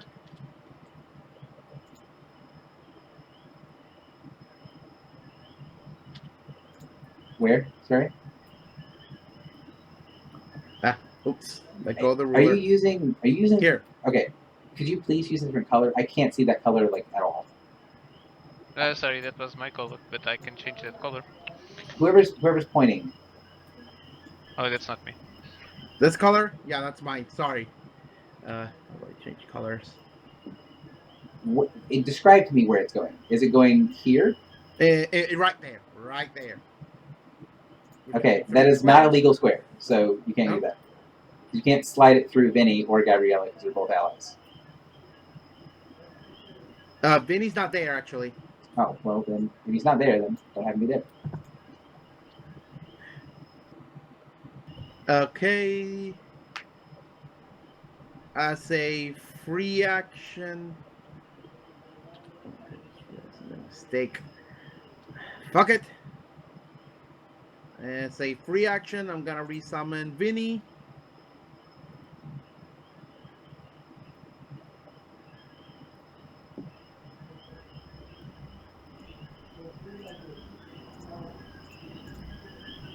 Over there. How No, much is you in the gave the meta? surge to Althea, right? Action point. Hitting spirits. Focus is on Althea. Splash is on Ishtar. You can both make a save. Althea, you can choose to a ship or +2 to AC and reflex.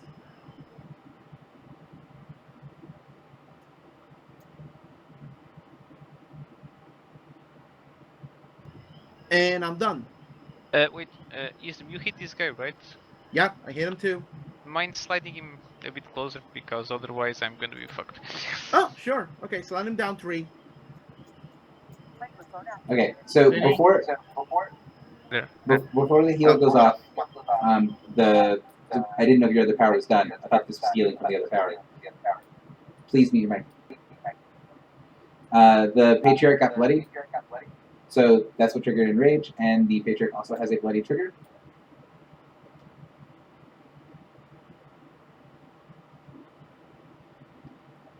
So I'm going to slide him one left, and then he's going to Cade a Torment on Gabriella and Ishtar.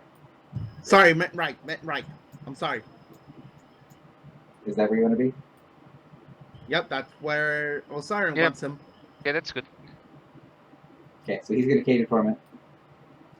So this is going to be hitting people before you get healing, to be clear. So it could work out horribly, it could work out really well. So it can't target Althea because Althea is not in the burst. So the only target's going to be Ishtar and Gabriella. Sure. So it's going to be a 42 against Gabriella and a natural 1 against Ishtar. Well, that will hit me.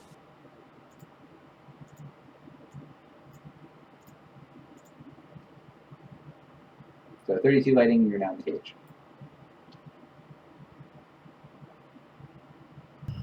Wait, Kevin. could he use that even though he stays?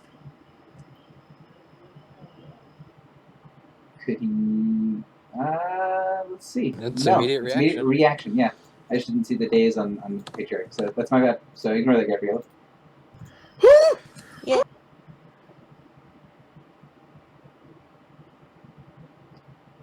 Ishtar, you're up, sir. All right. Well, this is terrible to flame spiral into, considering I have no HP. So I'm just going to launch a acid orb at the matriarch. Well, first I'm going to draw my friggin' other dagger.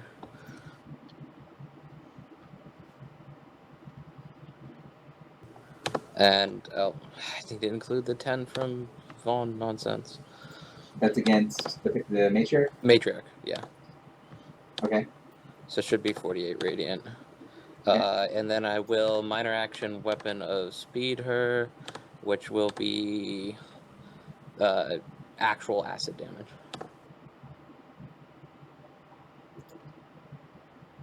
Actually, no, it won't, because friggin' Tempest Whetstone makes it lightning.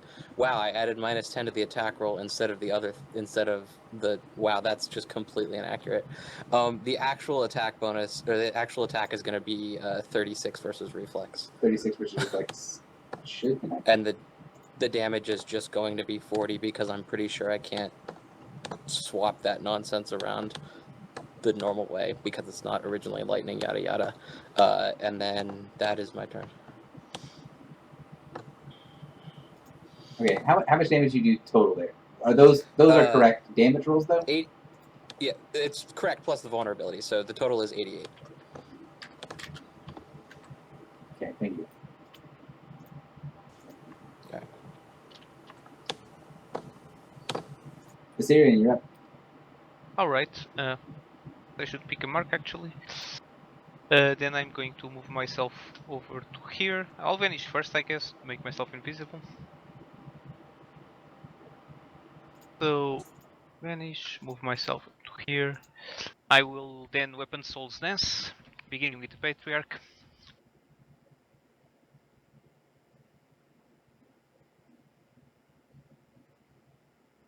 What? Oh my god. So, at least the attack roll is correct, so 40 versus AC. 40 AC hits. And that's 13 plus Make 35. sure you take 18 points of damage when you enter the aura. Yeah, so 48 points of damage to him. I will then proceed to shift 1 as part of my stance, and then shift another 5 squares.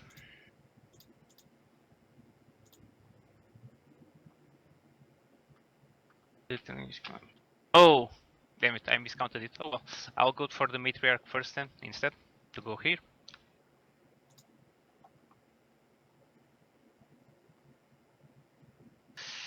And here too. This time it processed nicely, so 39 points of damage to him. To her, sorry. And I'll finish with the pup by moving myself over to here.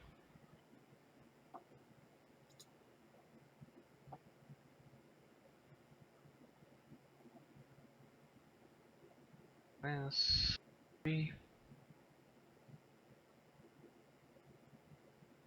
For 38 points of damage. They are all immobilized. Non-lethal, I assume? Non-lethal, yes, on the pups. The parents can die if I kill any, which I doubt at this point. So they're all immobilized by this, right? Okay. And prone, I think. Is it prone? Yeah, it is prone. Yeah, sorry. My bad. It's still a fresh new power. And they're also marked by me. Okay. Since James' mark fell off when he got unconscious. And I guess I'll end my turn here because I'm not in a very good position to do much. Two pups over there seem like they're still kind of okay with, chilling on their platform.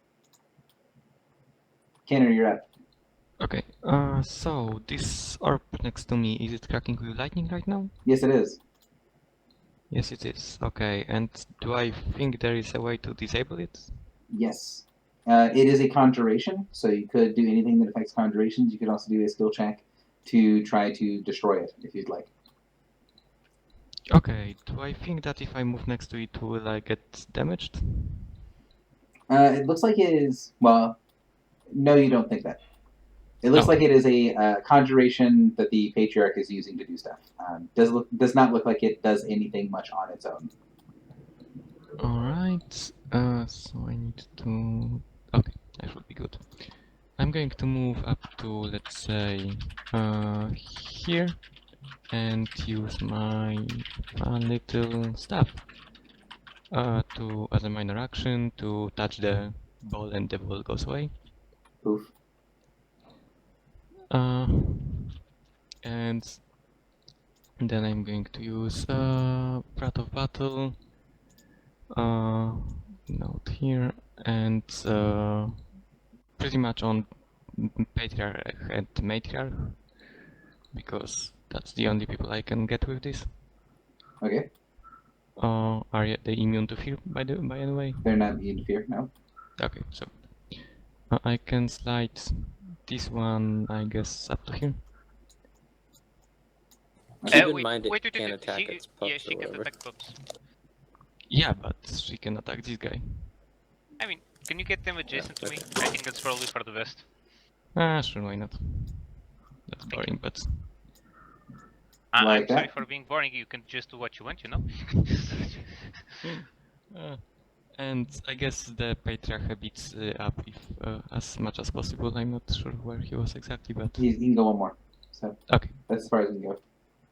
All right, and they attack each other because that's fun.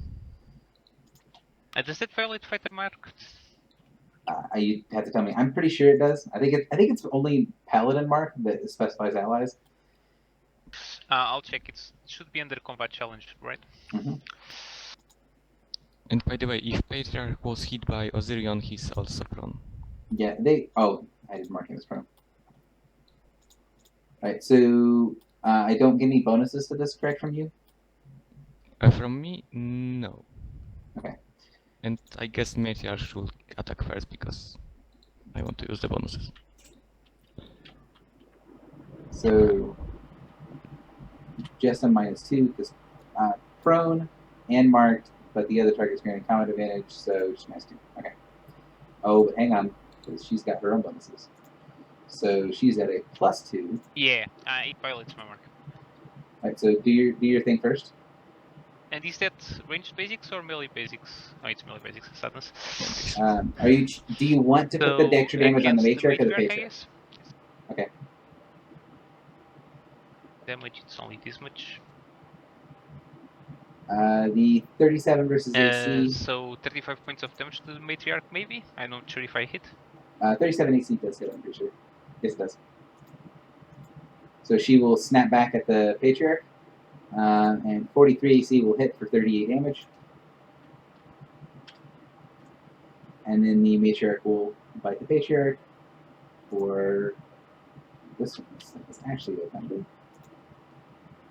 Testing, can you guys hear me now? Yes, you can. Yes, but Gary is silent. Oh, Okay. sorry, that's my fault. So hit on them, does some damage. The matriarch will hit the matriarch. I think the smartest option is for the matriarch to go away. So we're gonna go 1, 2, 3. Wait, how is she doing that immobilized? Because she's slid. And that's how slides work. Okay. Actually, no, she's not slid. It's just negative damage because I totally missed. This 31 does not hit. Let me check something, sorry. It's been a long time since I used this as well. Where is that?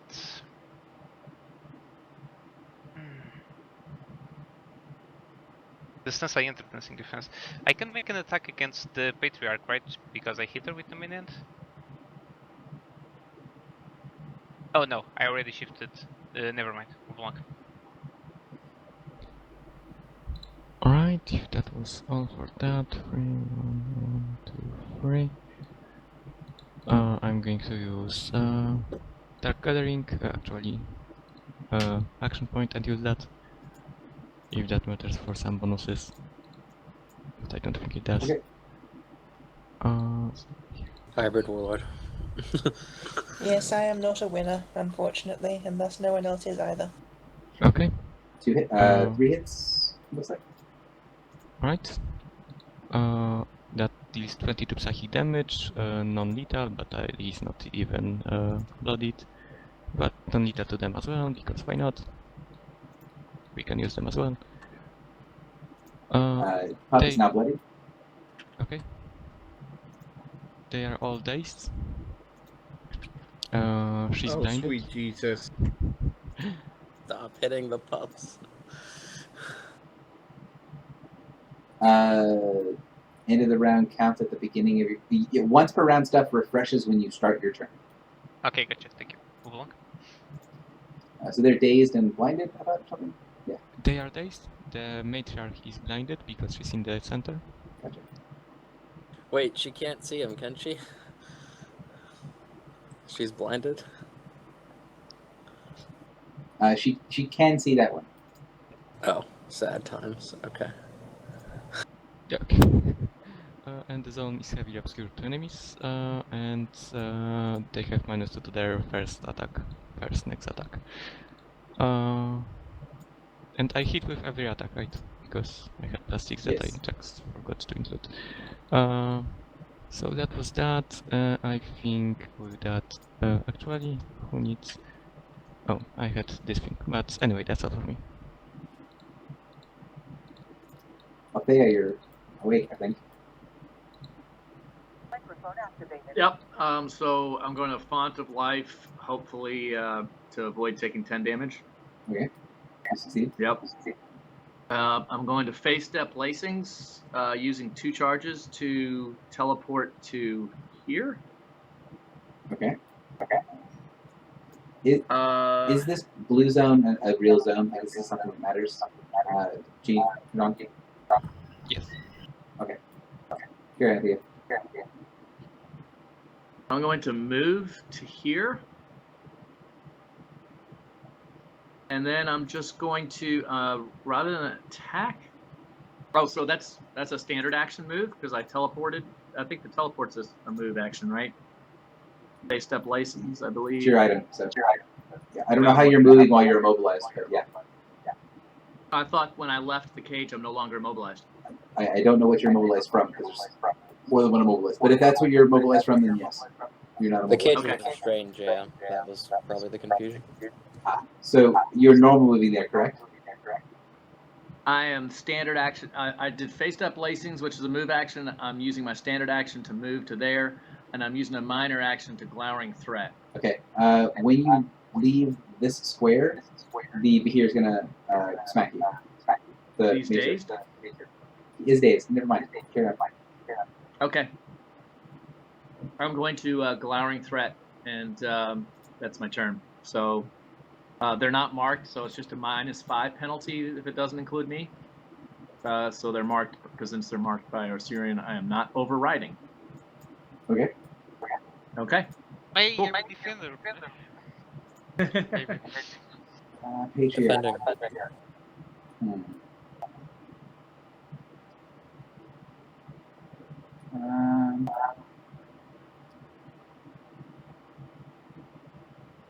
That changed the ladder pattern.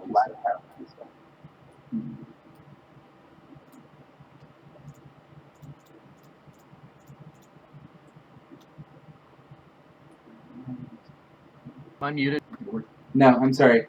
I'm trying to figure something out because, well, I thought my turn was going to look a certain kind of way, and it's totally not. Oh, I know it. I remember why. I was like, what was I fucking up?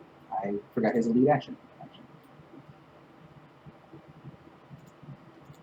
So he is going to give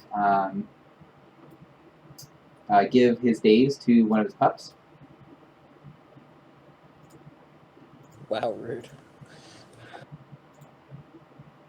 Which is the one that's above Gabriella, and that will bloody the pup. No. Well, on the bright side, she hasn't received any more damage. Wait, could she do that since she is blinded right now? She can, yes. She seems to be able to perceive things that are touching the ground and roughly near her. I.e., she has blind sight. Or not blind sight, blind. Tremor sense? Tremor sense. Tremor sense, there we go. Question, is this within her range of tremor sense? Because it does not seem to be directly connected to this portion. It is, but that's... I don't think Tremor sense says it has to be the same piece of ground. I think it's just a distance. Make sure I'm not crazy. I mean, I'm just saying that out of my ass. It's how it makes sense to me, but I'm not sure if that's how it actually works or not. I mean, sure. technically speaking, it does work that way, I guess. Like, they don't have to be... It does work that way, but I agree that that's kind of bullshit, so I'm going to not do that. But the effect's going to be the same, because the other Behir that's nearby are also almost bloodied. So he's just going to bloody the one that's down south.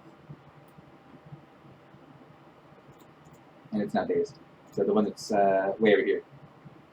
Bad parenting. Yeah. Agreed. Alright, so it's still immobilized. So it's going to stand up. And it is going to tell its children to stop being useless. And it is going to use, oh, that's the wrong thing. Its standard action is going to be this. So he is bloodied, so he's going to command 2 of his pups to shoot their burst. Only, I don't have anyone to target more than one with. Wow, that is a terrible plan for him. Oh well, that's what I clicked. So one of the pups will attack Gabriella.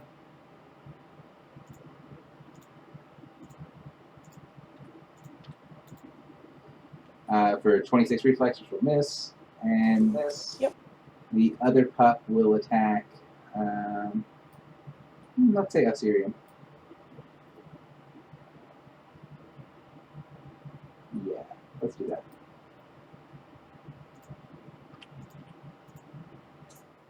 Nope, miss.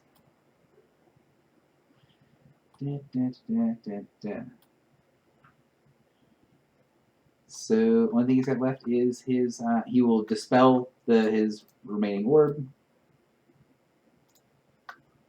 to try to use Cage on Gabriella and Ishtar.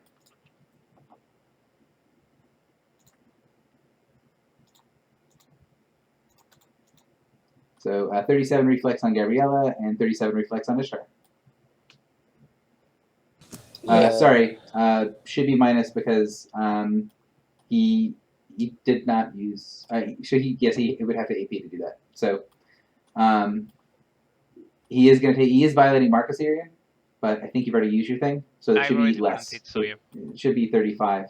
And there's glowering threat, right? Yeah, There's so, there as well. Yes, So should be minus 7 less. total. So it should be 30 and 30? 30 and 30. 30 reflex. That one. Alright, that'll miss me. Excellent. And that's it for him. He doesn't have lots of other miscellaneous nonsense to do. The matriarch, she is going to elite. She's going to use her thing. So there's only one pup that's been reduced to 0. She is going to try to get rid of the blind.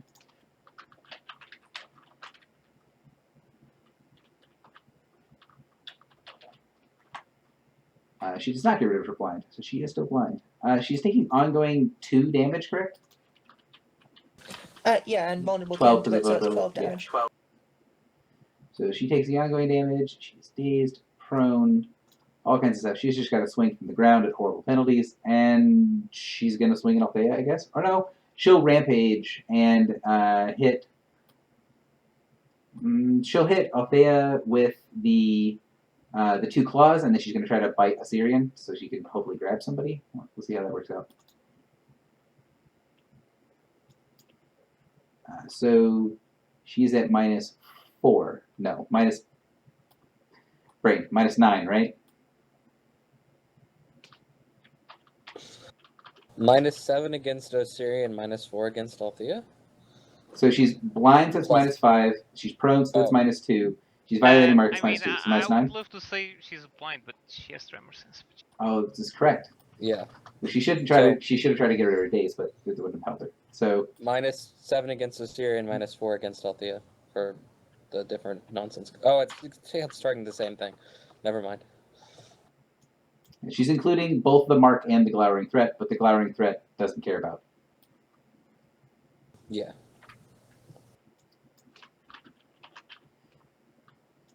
So -7 against Osirian and -2 against Althea if they're the same attack. That Yes. totally broke.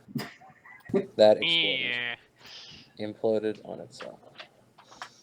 What's the Or it real was just modifier, super low. Gary? We can just do it on the fly based on that. Yeah. So I'll do. I'm not taking the first thing, but I'm doing the same with the modifiers.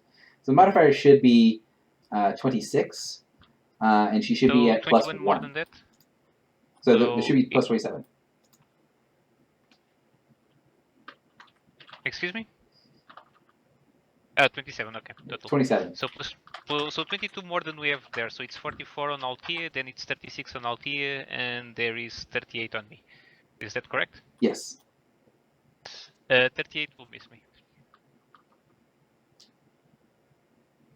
Althea, does that hit you? Microphone activated. activated. It's 44. Is that what you said? 44 against AC. Yep. Okay, I think that hits. Let's see. I'm at 31. I'm at 33. So I'm at 43. So 44 hits. Okay. So 48 points of damage. Okay. And I have 1 hit point. And she will miss you and your hit point with the second swing, and then she will bite Assyrian and miss Assyrian. She will spend her second action point to do the same thing again, because she'd really like for that to succeed. Yep.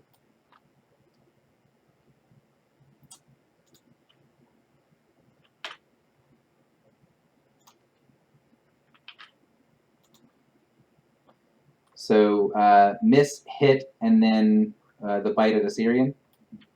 The bite at Assyrian is going to be slightly higher than that. So miss with the 41, hit Athea with the 44, and then it's going to be 40. No, it doesn't matter because that's not how Glaring Threat works. So should be 2 higher, so 43 against Assyrian.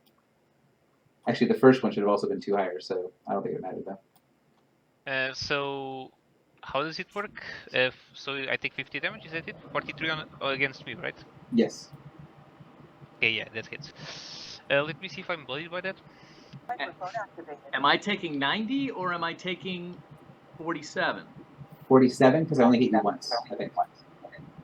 Okay, you said it was 43. What's 43 on Osirian. Oh, I see. Gotcha. Okay. All right. So yeah, 47. Okay. Good enough. No, I'm not bloodied just yet. I was getting ready to maybe be dead if it was 90 on me. So she's going to attempt to chew Assyrian now that she's got him bit. So Considering she's... she is dazed, can she actually have him grabbed? No, and she also is dazed, so she can't use a minor action, which is what I was getting ready to do. So thank you for poking me, because she's got like 95 things on her right now. So you're not grabbed because she can't grab something while she's dazed, and she will end her turn.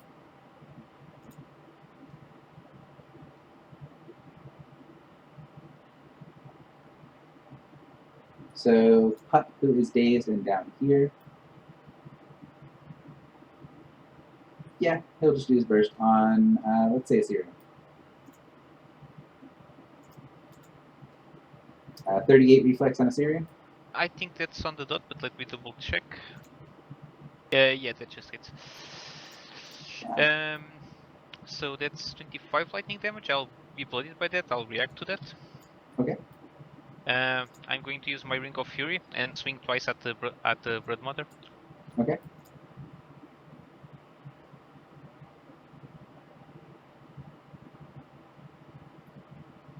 Uh, 45 AC hits for 36, yeah. She's in really rough shape. And another 36. Describe your kill.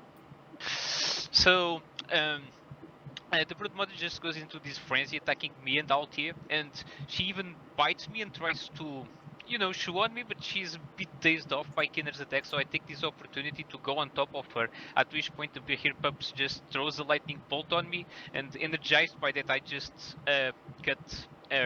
just sever her head from her torso, basically. With 2 swift strikes. She is down.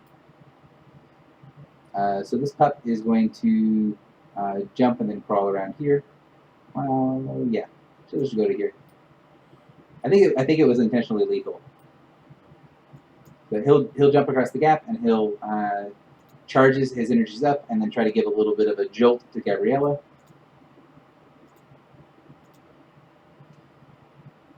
Uh, 28 AC, I hope misses horribly. Yeah. After that, he seems a little exhausted, and that was really rough for him. Took a lot of his energy out. That Behir Pup should be with initiative, and this one is dazed and bloodied and has all kinds of stuff on him. Yeah, a tired pupper is tired. So he's just going to lance out at Althea from here. No, Althea's dead. Can't do that. So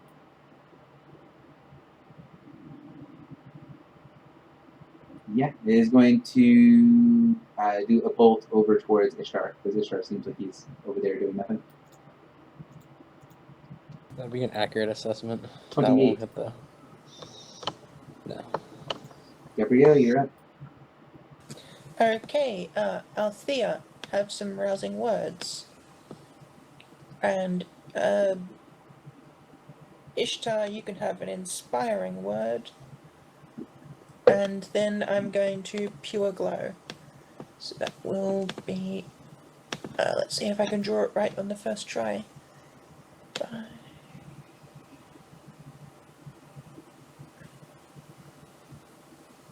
Yeah, I think that's correct. Anyway, definitely 2 people. So.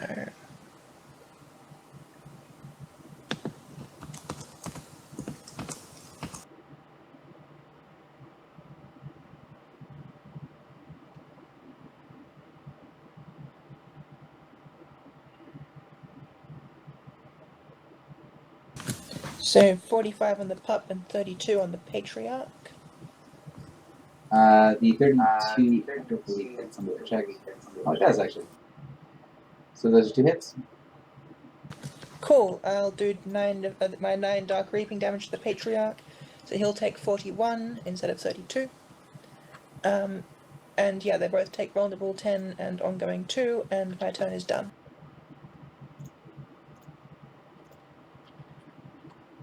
So the pup is bloodied, and the mother's corpse enrages. Islam, you're up. All right, then.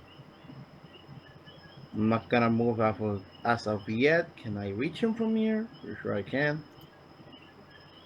Yeah. Oh wait, no. That's. Goddamn, I can't reach him. Oh well. Different order. So first things first, I'm going to move. What?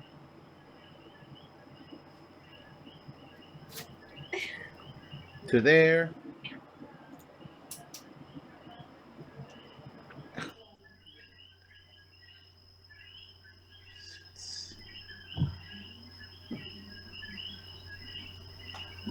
Somebody should work on this mission's isolation sound system. 7, okay. That should be fine. Some movement. Let's do Blood Red Mist.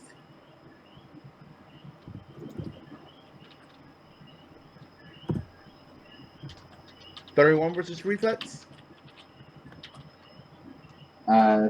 Against, could you point, please?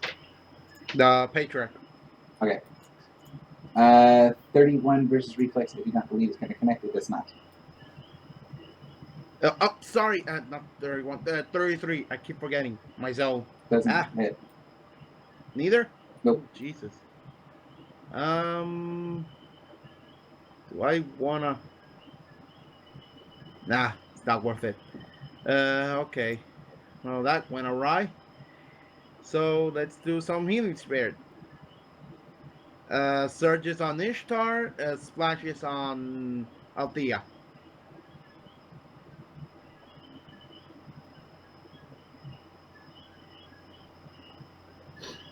Anything else? There's a miner. Do I have a miner that I could use? I think no. No, I don't. I'm done. Ishtar, you're up. This cage thing isn't blocking my line of sight, is it? It is not, no. The spaces between the bars is quite large. You could easily walk between the bars normally. Well, I just was looking to hit it. I guess I could just walk over anyway. Like it's not.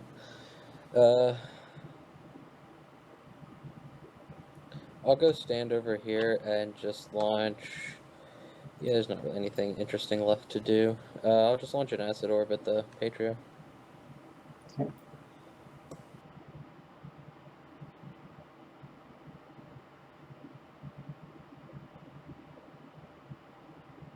And that has bone included. And it's not lightning, it's radiant? Yeah. Describe your kill, sir. Star's sort of the matriarch's down, kind of done. So she's just gonna walk over here and wave her hand toward the matriarch, and just his head will explode in a pulse of brilliant light. So the matriarch falls. The patriarch falls. Matriarch had already fallen. You guys can take a short rest both in and out of game because you guys can finish off the pups that are still being annoying without much of an effort. So take a short rest both in and out of game. What we're going to do is we're going to meet back to start again at the top of the hour, whatever your time zone is. So for me, it's 10 o'clock. So that's when we meet back. Once you guys get back from being AFK, please type 1 in chat. Okay, before I take the last this short rest, Gabriella, you take the surge. Althea take the splash. I do not need healing. I am a vampire with excess surges. Oh, true. Then Accurate. who was it that